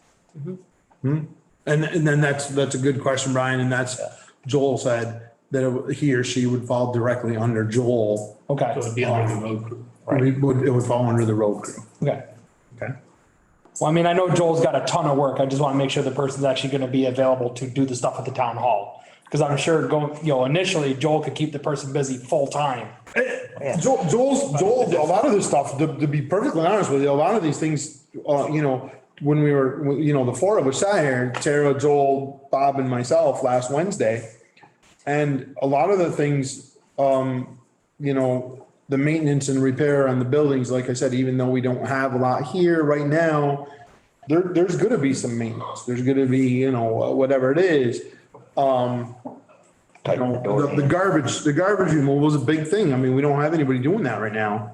and we get calls of garbage on the side of the road and the road crew is having to go and get that. They don't have the time. Like the chair that's at the end of the street. Well, I know Joel's reached out to me over the years. Knock on the door and say, go pick up your chair. I can do it. I have no problem. Go get them. Well, don't get that red-faced about it. I'm irritated about the chair too. Yeah, no kidding. Last summer, I looked at his toilet for the whole summer. Now it's next to the house. So that's the building and grounds job Okay. in a nutshell. And I think your concern was to make sure that the priority is on what we were trying to do here. This, at a minimum, this gets done, and then with the excess hours is where you can go do, Right. What about reviews and evaluations? How would that be handled? And That would, again- disciplinary action, all that stuff? 'Cause- that's all under Joel. Okay. All of that would come under. I just want to make sure we have all this lined up ahead of time because we've kind of fallen on that before where we haven't had it clearly established. That's a good point. That would all come under. I would assume anything happening in here, it'd be reported to Yeah. Tara. Tara would contact Joel. Okay. And I think right now we have a super line of communication going with all of our departments and with Tara. And Hannah as well. Those are that was, They're great questions. That's a good question. Yeah, and great concerns. Like, Don has a question. Yep. John Bushy has a question. John Bashy. I just wondered, do you guys have a pay rate out yet that already been figured in? Or is Yeah. that 18 and 18. 18 per hour. thinking about applying, aren't you? Actually, no, I'm actually gonna ask my stepson. He works at a place now, but I want to give him a better position, better job. Where he does, so. Well, he'll get no favoritism from us. And I think that's, I think to solidify a couple of your thoughts, Brian, and which just kind of popped into my head, to be honest with you. I think in the interview process, if we decide to go this route right here, I think Joel and Tara should probably be involved in that interview process. Yeah, absolutely. Just a, you know, I would say definitely gotta have Joel involved. right, yeah, right, it's falling under Joel, you know, and I think having Joel and Tara involved in that interview process would be smart on our part to have that in there Yep. for any applicants. Ask the right questions. So that job's been posted or with this? No, we have to approve it. Okay, that's what I was. We have to approve it. Yeah, you have to approve the Alright. position and the job posting. Yeah, because we're creating a whole new position in Right. job, so we have to approve everything on there. So basically, we'll put this on the website if it's approved. But basically, the town of Pownell is seeking a qualified individual for buildings and grounds. Full-time position under the direction of the highway department at a pay rate of $18 per hour. Job duties include clean and disinfect town offices, maintenance and repair on buildings, grounds, equipment and machinery, painting, garbage removal, snow removal, plowing, shoveling and salting, lift 50 pounds regularly.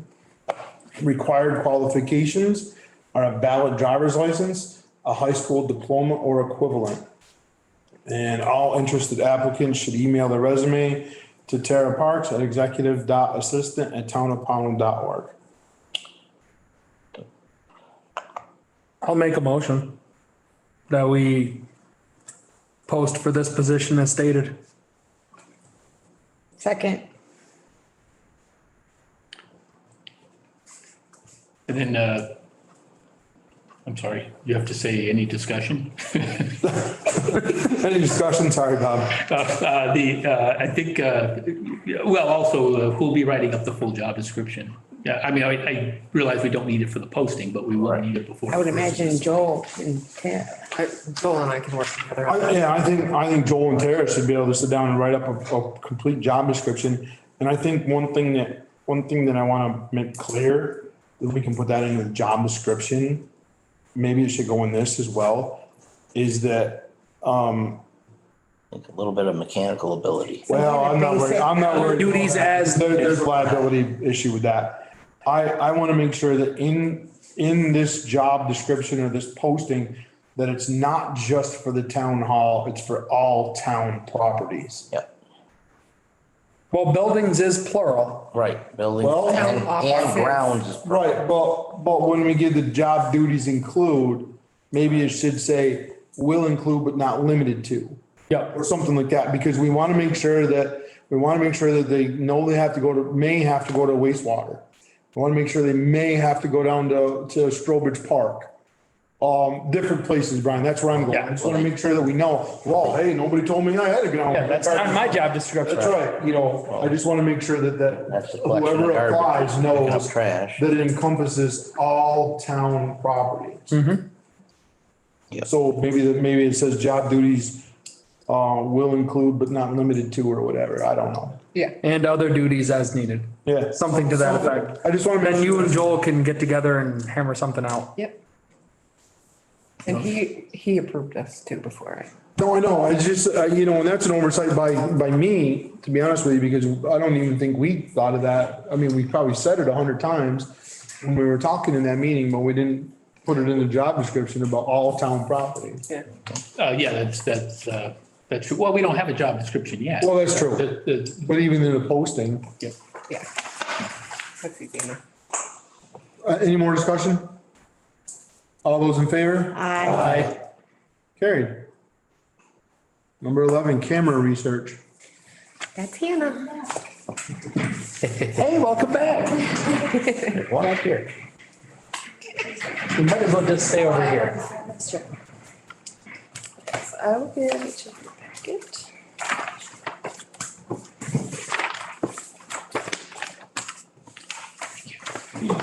Thank you.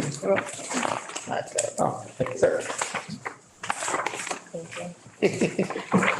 Thank you. You're welcome. All these trees.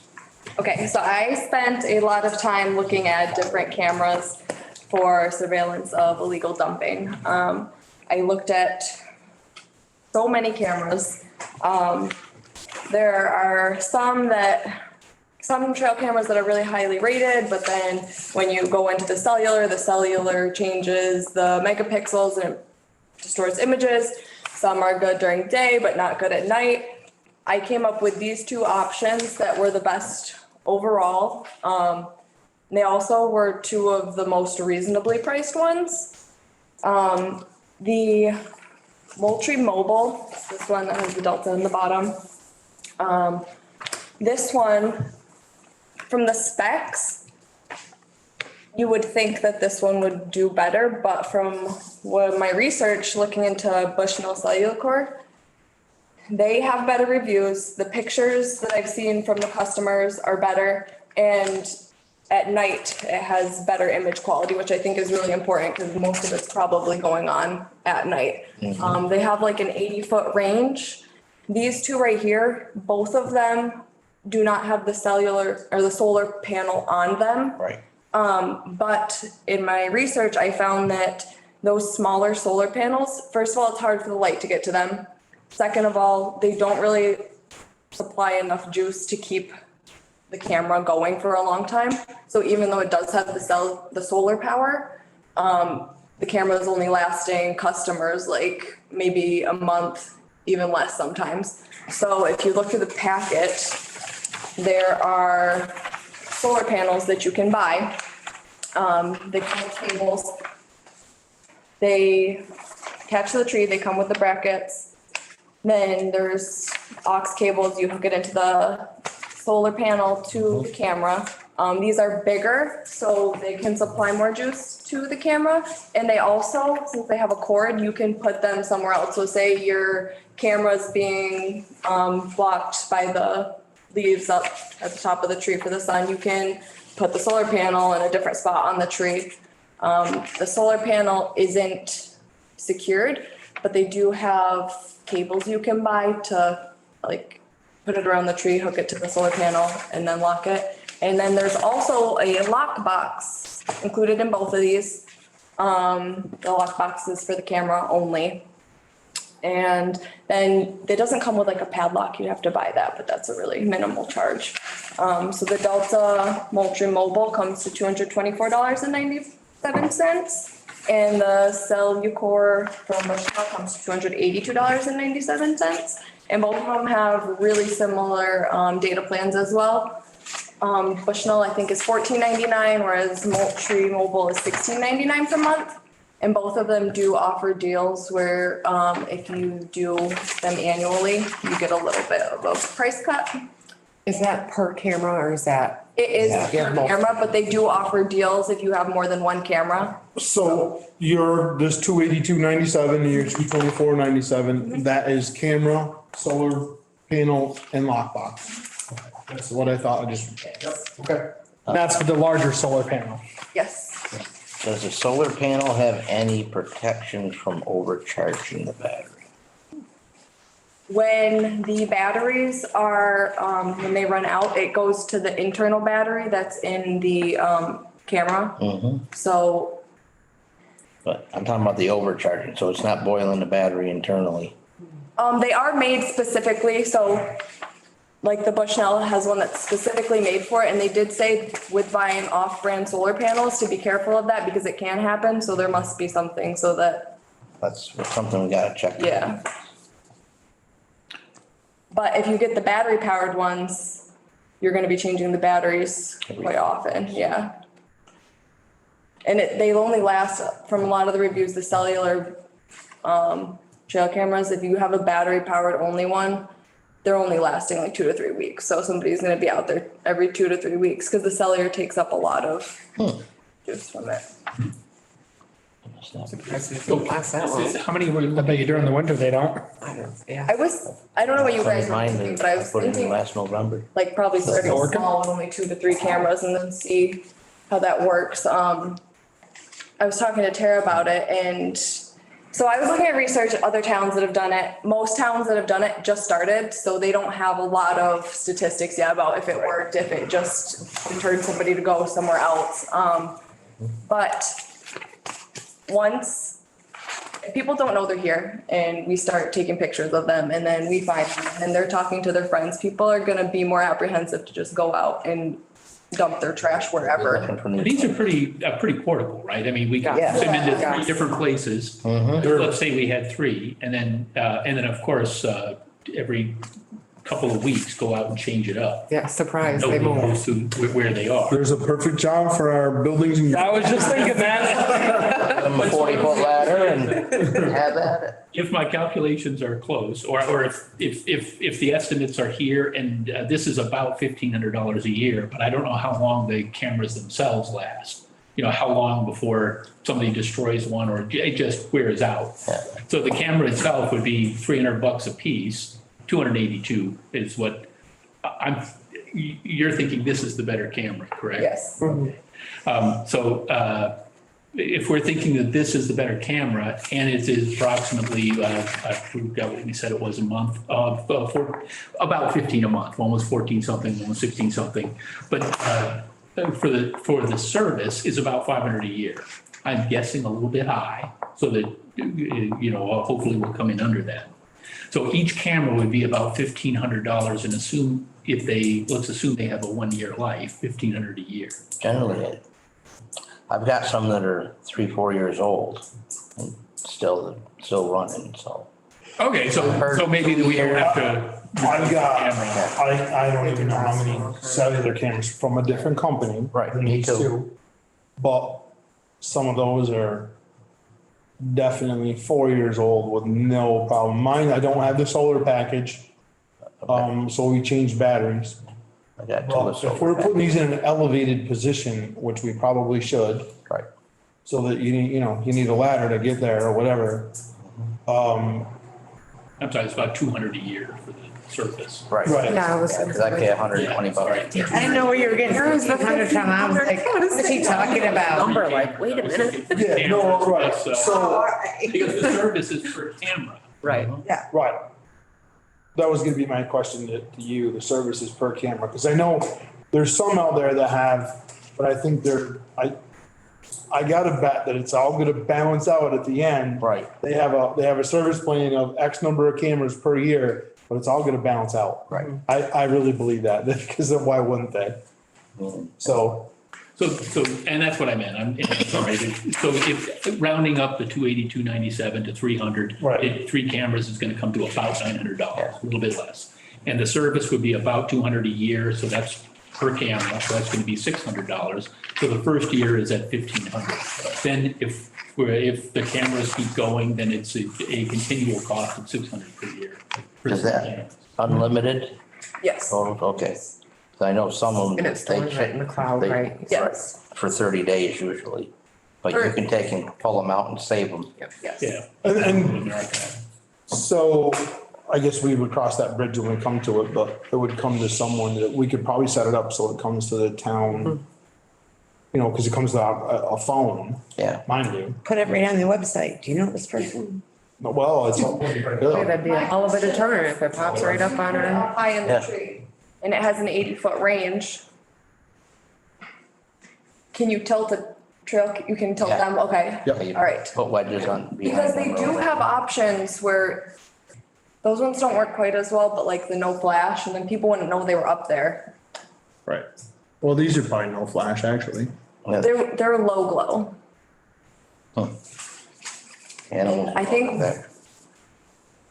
There's another one I looked at, Spy Point. They have the option where you can it can be flash or no flash for the night. That's what I have. I have. Spy Point, yeah. Yeah, I have those.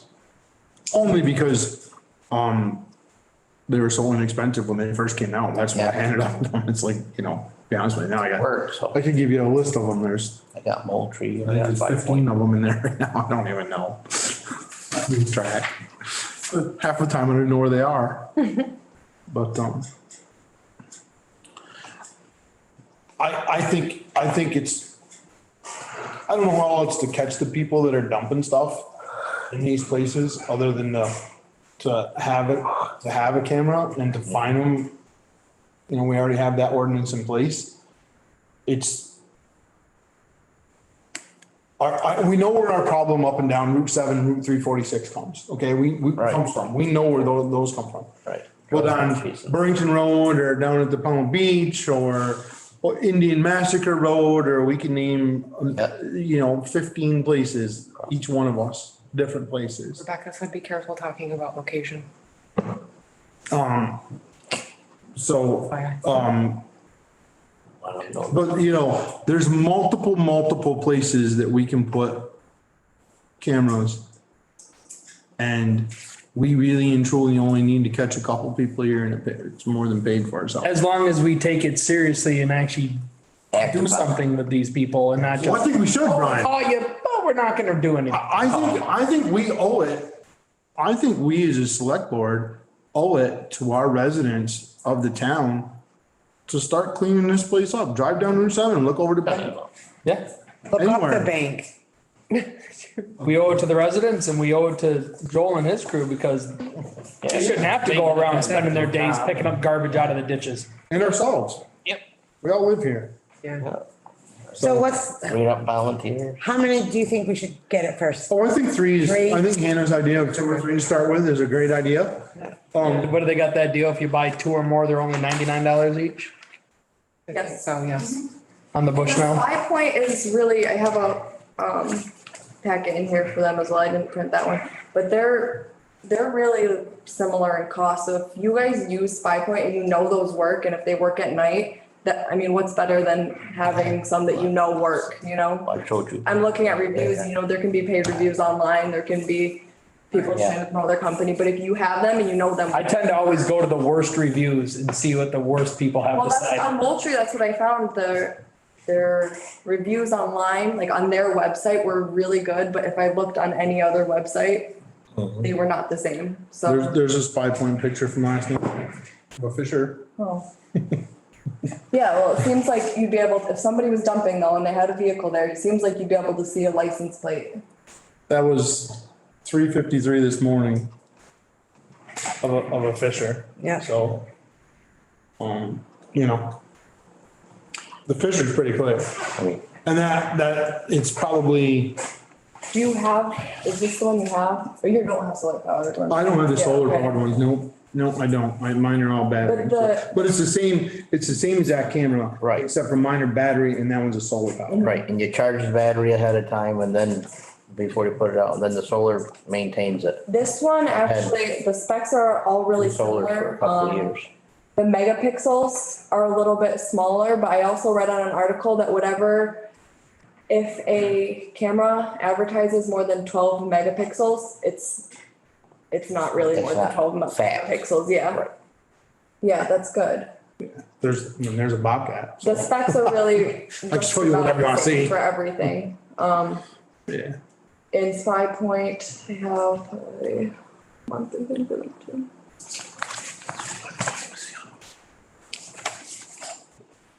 I think they're all pretty close in price. Yeah, 15 a month. Yeah. So, yeah, they're really all the same. And that's unlimited, right? Yep. Yeah, cause I pay that. Well, the better one's about $60 more, right, per camera. That's this one, right? Yes. But you would recommend this one Yeah, but over this one? over that one, yes. But like I said, if we have people here that have used 5 Point, they work, Mike just showed me some pictures. I feel totally comfortable going with that one as well. The reviews were good.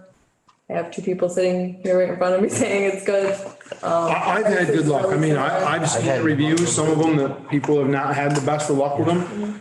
Sometimes, I don't know about you, Jamie, they can be a little quirky to set up, but I think you're gonna find that with any of them. the only Do they have solar? negative that I They do, can, and they have a small solar panel on it, or they have the larger panels that you can connect, so.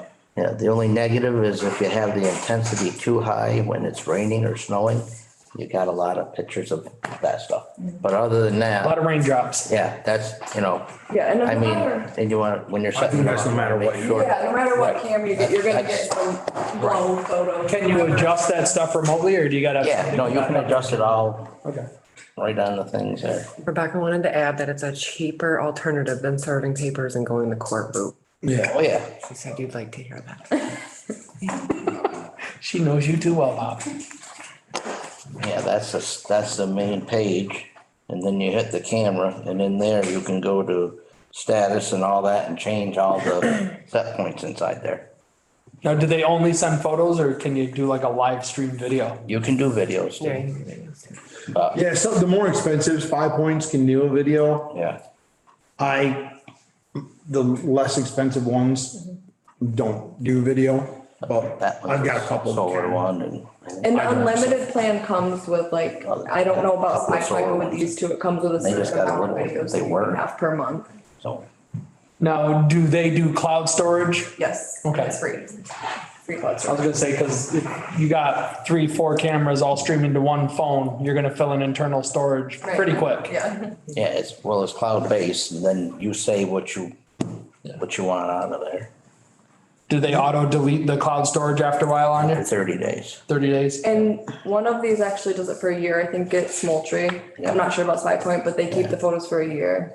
So if anybody did ever shoot up the camera or anything, you at least have the photos. And I think majority of them, if somebody was to steal them, have a GPS, especially the cell type, have a GPS thing and you log in and you can't get to it, or you drive by and saw the camera was gone, you can mark it as stolen. And then they can do a trace and contact the local. Well, and they also shut it off, so no one can ever use it. Right, So if someone steals it, it's useless.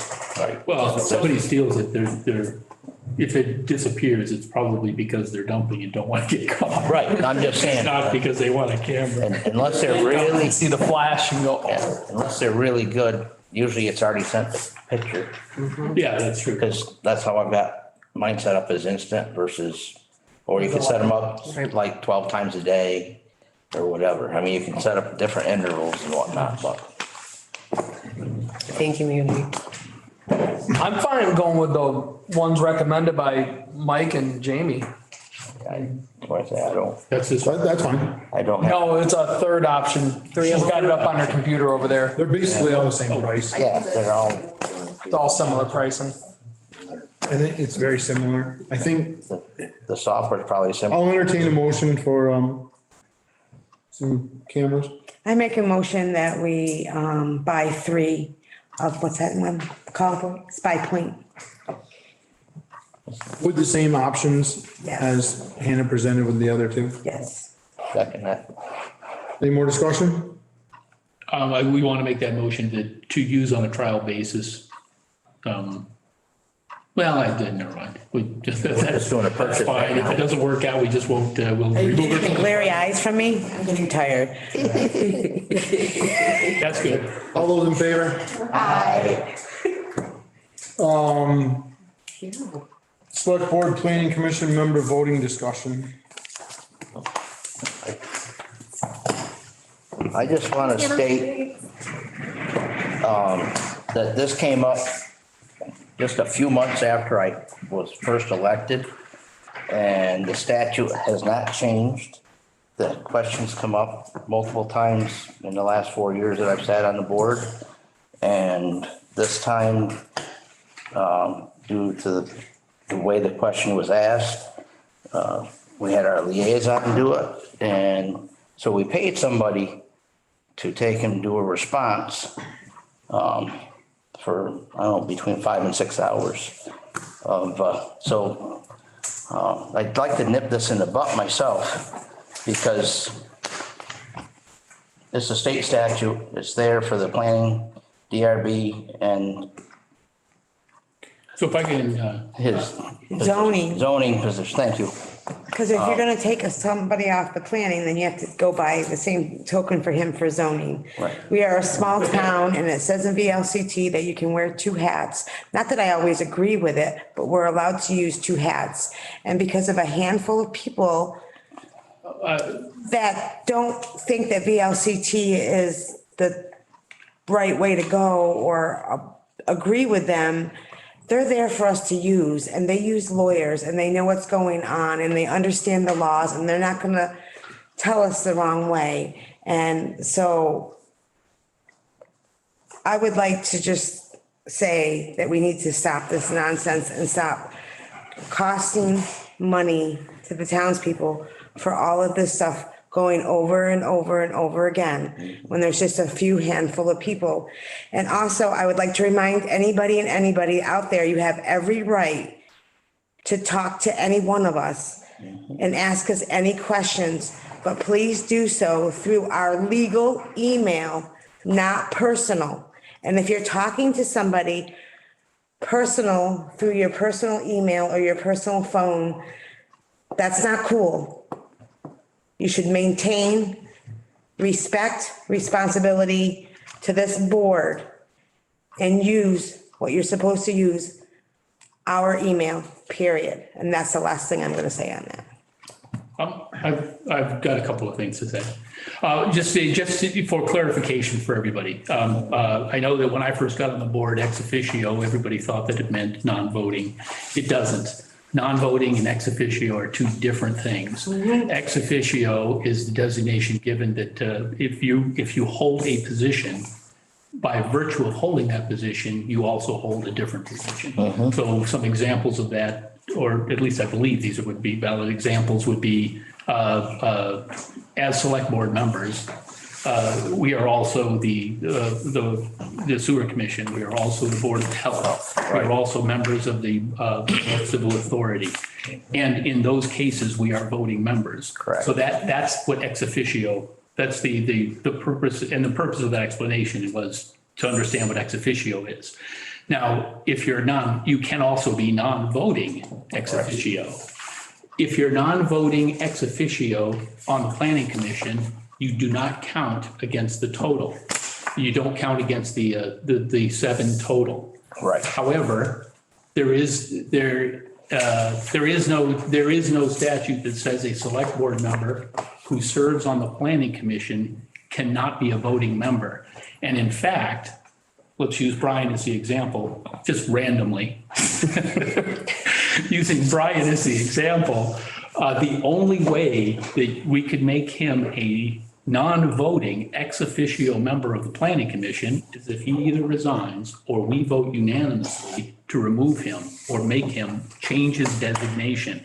Being elected to the position of select board does not change your designation on the planning commission. That's correct. That's because it was already appointed prior. That's correct. And the statute that was cited, I had to read it a couple of times. It was 24 VSA 4322, I believe. Yes.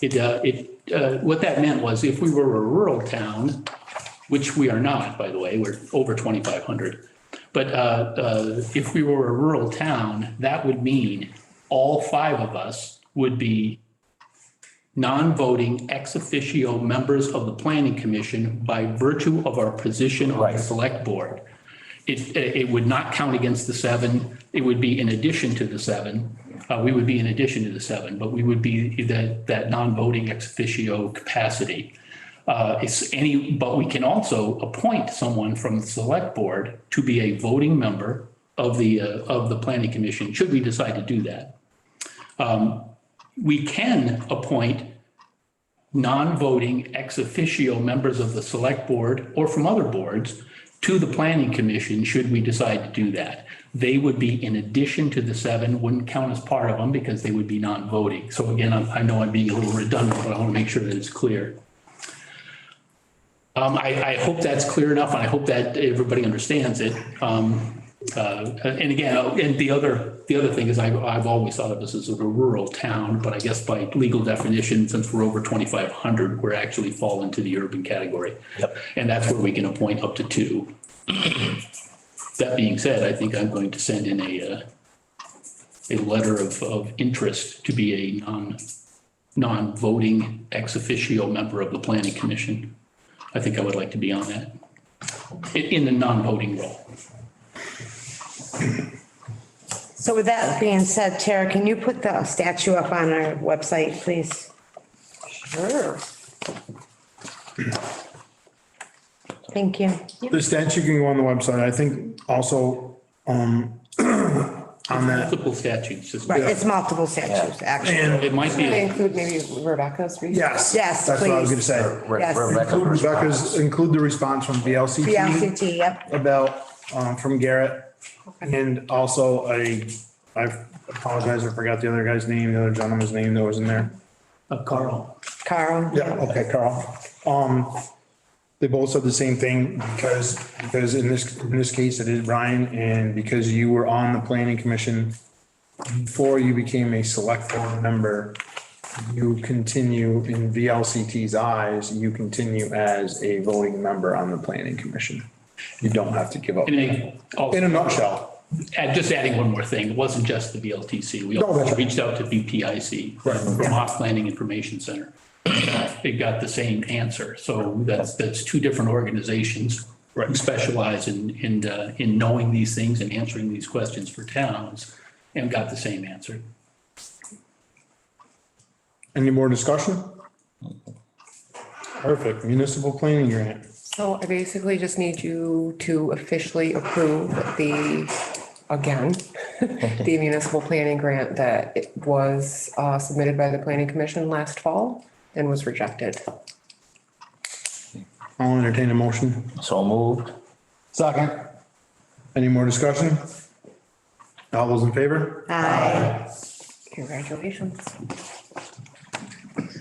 DRB, which is Matt Gardner, but Matt's not feeling well tonight, so Tara and I can take a stab at what the DRB is looking for. From the select board, which came about from the last, public hearing. So basically, one of the things that was brought up to the DRB in the last public hearing was that they don't have, we need some legal advice. Whether it come from VLCT, probably the place to start. And then maybe go to Bob Fisher or whoever, maybe the VLCT will recommend somebody, I don't know. But it was brought to it was stated to them that they cannot grant a variance, which I think is totally wrong. Okay, DRB's just looking for some legal clarification that says, yes, we can. okay.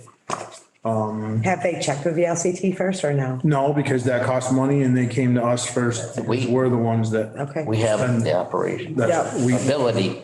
we have to approve that money or that, if we have to go to Bob Fisher, Right. then So they wanted to seek legal advice. Right.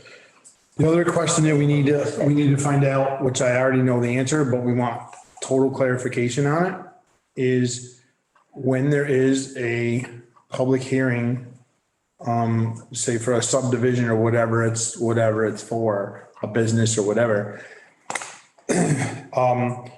I believe that only the abutting property owners can comment in the public hearing, other than under public comment, then anyone can have their comments.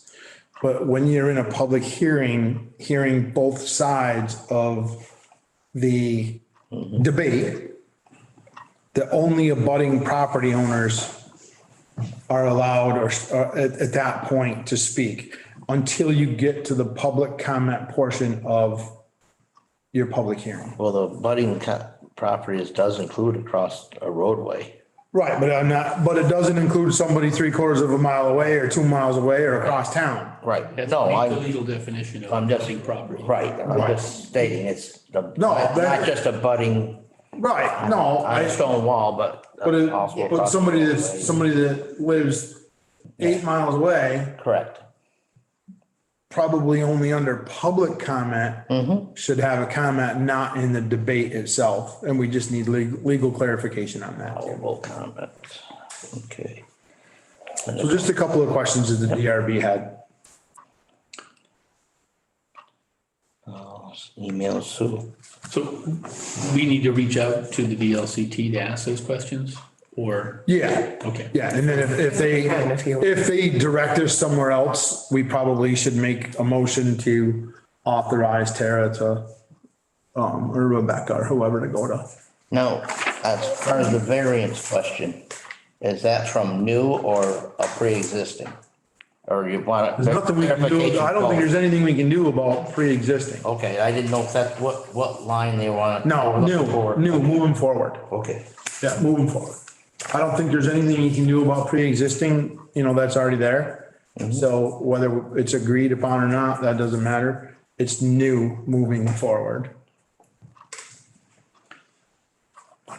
okay.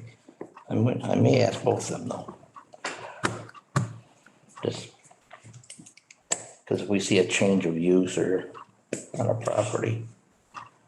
Yeah, it's just, they're just looking for clarification on what we can or Yep, I can't. just figured, well, if I'm gonna send an email, well, Are you gonna, who are you sending an email to? Sue sending Oh, VLCT. so you're gonna send that out? Yeah. Okay. Will you CC me on it, please? Mm-hmm. Yeah, once I get a response, I can. So that's it on that, unless the Sue send us to other legal advice. Right. Then I guess we would need to clarify that, but. Yeah. She's done that to me before. The one thing that's. So do we wanna authorize that to happen tonight if it comes back that we have to do that? Just so that the DRB knows where they stand? Do we wanna authorize Rebecca or whoever to reach out to Bob Fisher or whoever? Upon finding out, yeah. Just so we don't have to do this again. Yeah, that's a good idea. I'll entertain a motion to, seek legal counsel if directed. Rebecca will do it, she said. Huh? Rebecca said can do it. Or two. Oh, that she'll do the whole thing? Okay. No, I believe all she's saying is that she'll pick it up and she'll follow it through. So Right. she'll first reach out to VLCT and Right. then if we That's what I authorize said. tonight to escalate to Bob if Yeah. if the VLCT can't answer it. Yeah. My understanding of what the VLCT will and won't answer, if it's simply a question about do we have the statutory authority to do this, that, or the other thing, they'll answer it. Right. But they won't come in and weigh in on he says this, she says that. I think we can get it done through the LCT, but Yes, I believe we can. I'll entertain a motion to seek legal counsel if needed after reaching out to VLCT. So moved. Second. Any more discussion? All in favor? Aye. That motion's including our liaison, correct? Yeah. Yeah. Let's move on. I'm sleeping. The ordinance draft from the planning commission for review and the next steps. So we got that ordinance, given to us. I think we need to be able to review it, Yep. and set it up for the 12th. And then, ordinances take a while, obviously, to get in place. John, did you want to say anything on that quickly? I mean, you've been here for a long time, so. Just that we did clarify a bunch of the stuff in it, so there's nothing about vehicles, that kind of stuff should be in there now. It's all been redone. I think you guys could go over it and just take time and, we were gonna suggest or ask if you guys wanted to do a sit down at some point with us, if that was something you wanted to do, or would like to know more about how we're talking about it. We can maybe join the meeting and have a look at both. When's the next planning commission meeting? Tuesday. Yeah, Tuesday is the next one, but we have one on the first week and the third. First and third, yeah. Okay. Our next select board meeting would be the 12th. You have a meeting Tuesday, May 3rd? Yeah. You guys can take your time and do it. It's not, I mean, we're not Well- on anything. It's just if So, you want to. to save time on the 12th, would we be smart to have a special meeting on the 5th? Just for this, to meet with the planning commission, just for this one agenda item? Yeah, I think that's a good idea. if we have any 5th is a questions, Thursday night, so, yeah, yeah. I mean, if we have any questions, we can hash them out right there. Does that work, John? You guys can have your meeting Tuesday and then, we can set up a special meeting for the 5th. Do you want to do 7 or 6 or? I would prefer 7, that way I can actually have dinner with my family. I'll call you again during dinner. I would appreciate you don't. That will be Three meetings for you What next time do you week. guys normally go 7? You really wanna do 3 meetings next week? What, do you have a DRB next week too? Yes, we do. I think we should put a limitation of an hour and a half on it or something. Can we do that? There's no. Yeah, we should have a hard If we stop. do a special meeting, we won't do one on Tuesday, we'll just have a meeting about that. Yeah, we're not putting it on another agenda. We're not putting any other agenda item. No other agenda So items, just this. A hard stop at an hour, so call it 7 to 8 or something like that. So what are you thinking, John? Just cancel our planning commission meeting and join them? Yeah. All right. Reschedule it. Instead of Just Tuesday, we'll reschedule just do Thursday. Okay, hey, that worked for me. All right. Well, yeah, and I didn't realize you had a DRB next week. Yeah, I knew you I had. was just thinking we'd be here 3 nights in a row. I know, that's. And I'm taking the planning commission off then. I'm trying to get away from that because Yes. what I'm really leaning towards is going, because we have so many agenda items and we're running late every night. Then we come in here, is I'm really jumping in, trying to add another meeting a month and I don't want to do that, but Whatever. Because we really should have a 9 o'clock stop date. Yeah. I'll pump and you'll be all right. No, we voted that in. We didn't. Yes, we did, When? when I was chair. That is true. I do remember that. I watched that meeting. A 9 o'clock stop, and I think it's only fair to our staff. They have been here all I day. know, that's why I'm trying to get through this. Unless a supermajority of the board votes to go longer. Let's, I think an hour. May 5th, For 1 hard hour. stop at 8 o'clock. 7 to 8. For the proposed ordinance from the planning commission on household trash. Yeah. Please and thank you. Planning commission / special. The next one shouldn't take very long. We're almost done. And we're classifying that as a select board meeting with the planning commission invited. Not a Yes. planning commission meeting that we're at. Exactly. It's a select I just want to board make it clear so people know which hat I'm wearing at that meeting. It's a select board meeting with the planning commission specifically for the proposed household trash ordinance. Yeah. Okay? So, And that's how it will be warned. Thank you. You're welcome. so moved. So I don't want to get into a crazy amount of time on this one because we could spend a lot of time on it tonight, I'm sure. Marijuana cultivation and retail discussion. The state has come out with their guidance in the last month or so. Needs more learning. This is something that we're going to have to investigate. We're gonna have to make decisions on, and Just it's, in my preliminary reading, there's really not a whole lot we can do as a municipality. We're really limited on what we can regulate and what we can and can't All do. through the state. Yeah. that's It right, is all through the state. that's right. But there are certain things that we have to, Anything we do has to be done through zoning and it has to be for everybody. You can't craft anything special just for marijuana. Correct. that's right. But we have to figure this out as a board. Well, There are things that we have to do if somebody's applying to, and we have an application right now. yeah. We already We do. have an application. I have, Yeah, and people, as the zoning administrator, I have received multiple calls in the last 2 or 3 months about this. So this has to be dealt with. So- And should be dealt with anyway, not just because it has to be, it should be anyway. I just want to point out one thing that I found really odd, the different classifications of licenses. The whole school zone thing only restricts retail. You can Right. technically get a license to grow it right next to a school. Right.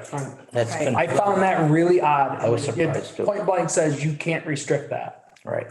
on the. Plus, because a lot of schools, I would imagine, are around farmlands.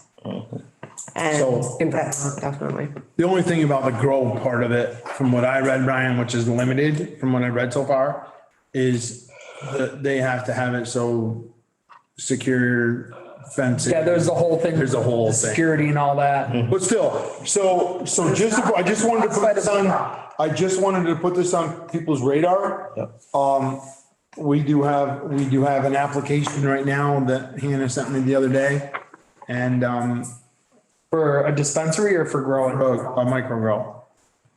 I also have another, interested party, that's talked to me about a micro grow in a retail store. In the same piece of property. And that has just surfaced within a week. Okay. So The lower one. That she must not know she's unmuted. So, Unmuted. that's, we just have to, you know, I just wanted to put that on everybody's radar. Right. Please do some research on it. We gotta take and learn. 'cause- Are we going to create a new commission to address this, or are we gonna just try to tackle it through? I haven't given it a super ton of thought. Okay. This, like I said, just kind of popped up within the last couple of weeks or whatever, 3 weeks. You know. I read about half the packet at the beginning. Right, so I wanted to That's where I just got my I info. wanted to put it on our radar, and I think we need to put this on May 12th agenda where we absolutely. Well, it's Could add a lot of things to right that. in the regulation that you can't delay an application. I know, but we're gonna limit May 12th agenda to, I don't wanna add. I also would like to have it done the Friday before the week starts so that we can warn the meetings Yep. sooner. So that might help cut it down. So what you're asking is you want the agenda items the Friday before Yes, the meeting? yes, That's fair. please. Fair enough. That'll put things down because Monday and Tuesday I won't be adding things, will I? That's an emergency. Okay. Town hall update. Let me get into my email and read from Eric. I might have put it in your bank, actually. Maybe. If it's all mixed together.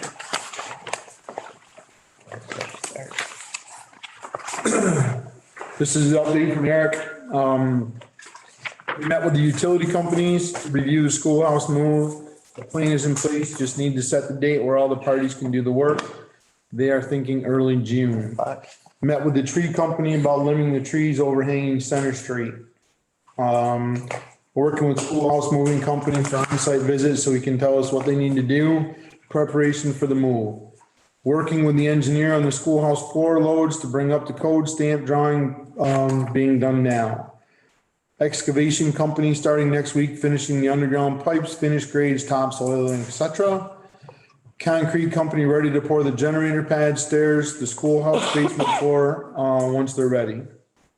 Buried propane tank will be installed May 9th. The generator, AC condenser ready to be installed once the pad is installed after the propane tank.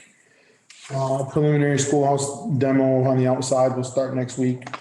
The, chimney, ramp, whatever needs to be done, the staircase to be, it's gonna start next week. I know that one of the things that we talked about was this big spruce tree when whoever comes in to do the tree work, because we have to limb Center Street to get the schoolhouse down Center Street. Is taking that spruce tree down at the same time, and done with that. That's, Well, it's diseased anyway. it's a disease tree and then my plan, as long as, you know, my plan with board approval, of course, would be to replant a tree in that area that we can manage, you know, a 12 or a 14 footer or whatever, you know, a sizable tree you can still see coming up the road and, you know. Are you thinking another evergreen type tree? Yeah, another Christmas tree type thing. I think it's a great idea. I think it's, you know, but something that's manageable and we can keep it manageable. A little farther away from the well. Yeah, long term, you know, and maybe we move it to a totally different location. And then I don't know if everybody knows about the stairs that we were talking about, the concrete stairs. So when we blacktop, Joel's gonna re-blacktop up by the carriage barn and the church and all that at the same time. So the stairs are basically coming down from that upper area by the Or church down to that lot? down to this lot right here. So if we have an overflow of parking, people aren't walking down a grass bank, they're coming down That'll be handy on voting day. yeah. They're gonna be coming down, they would be coming down a set of concrete stairs.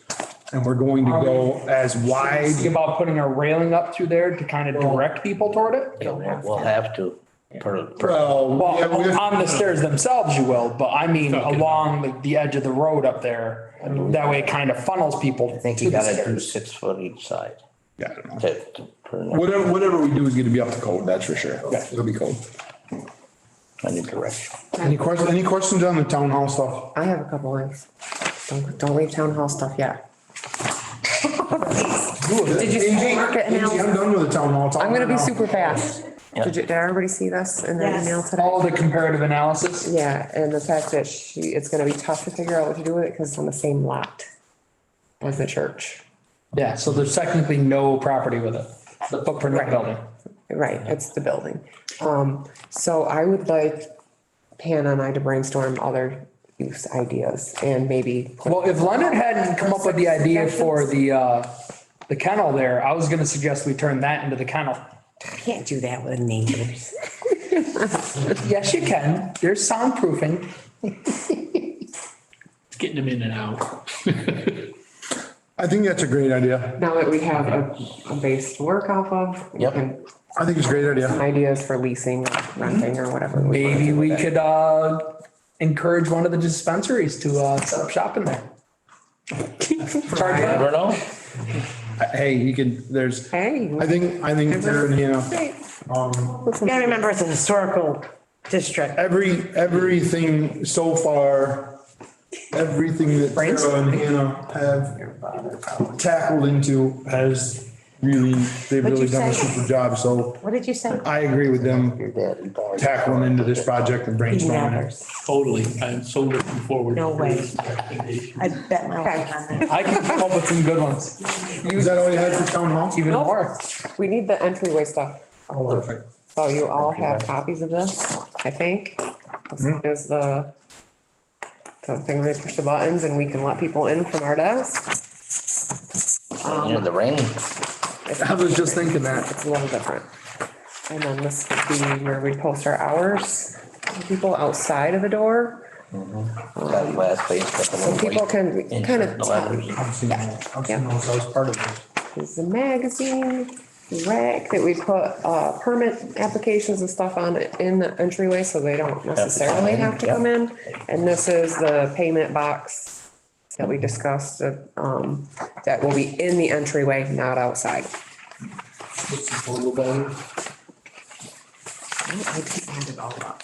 Oh, sorry. That's okay. Don't worry, Hannah's fingers go 100 miles an hour, she can figure it out. She looks like she's doing something else. 730 and what's this one? Just under $1,200. Am I close? That's about right. So moved. Yep. 1,033.11. And 11 cents. Does your This, letter board come with letters? yes, this will need to be installed by the electrician. That's the only piece that's missing. And he was gonna give us an estimate if you approve us purchasing this. Now, does this include the door latch mechanism?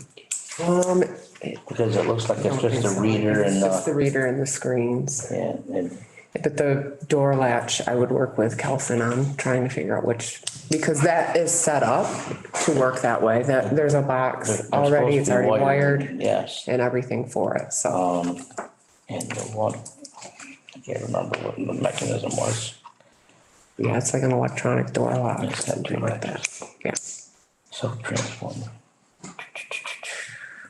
I have a motion on the floor. Second. Any more discussion? All those in favor? Aye. Is that it for you on town hall? I believe that is it for me in town hall. Yeah, So with the latch and the step-down transformer, you're looking at $1,200. yeah. I'd like to open up for public comment at this time.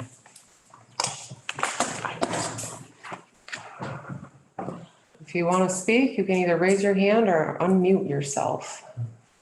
You recognize and get your 3 minutes. Hi, I'm just speaking here. Can you hear me?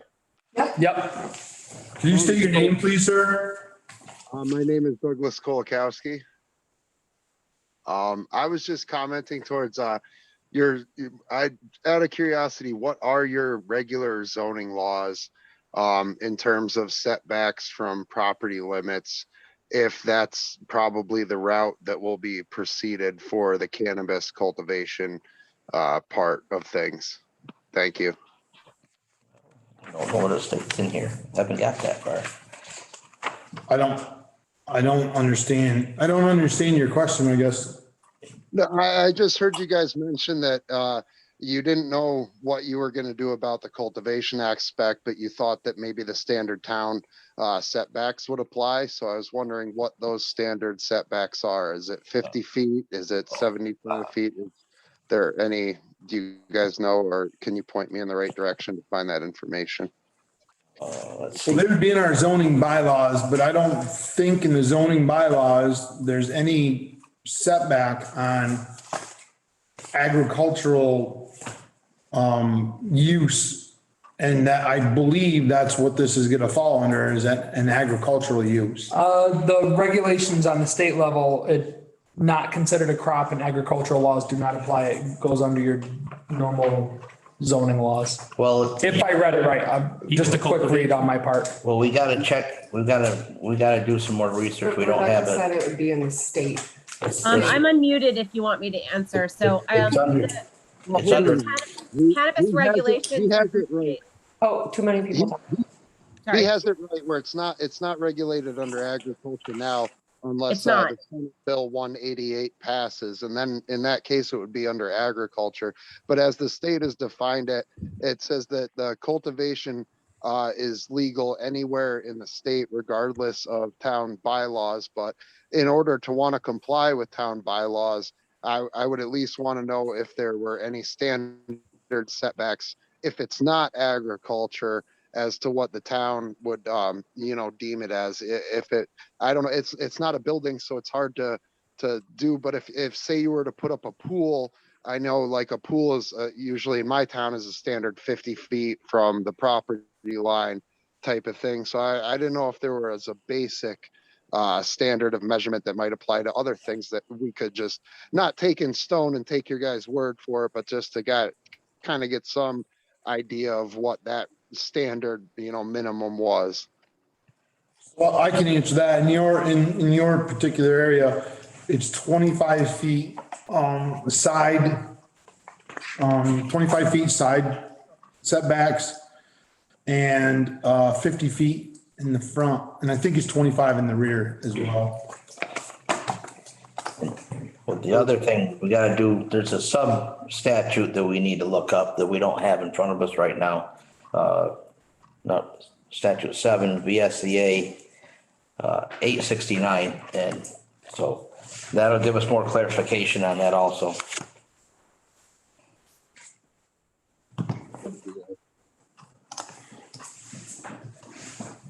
Does that If you help guys you out? want, I can research and do a whole kind of bullet point of what's required for both cannabis micro growing and retail. So for you to throw up on the website for inquirers. Yeah, and of course, part of that research, there's probably a frequently asked questions out there already somewhere. Yeah. And we can start with that and add to it. Right, I don't have to reinvent the wheel. Correct. That's probably a good idea, Rebecca. Yeah, sounds good. Thanks, Rebecca. Thank you, Rebecca. Any more public comment? Anybody raising their hand? I don't see anybody. Anybody want to unmute? I'll entertain a motion to adjourn. So move. Second. All those in favor? I thought about voting against it.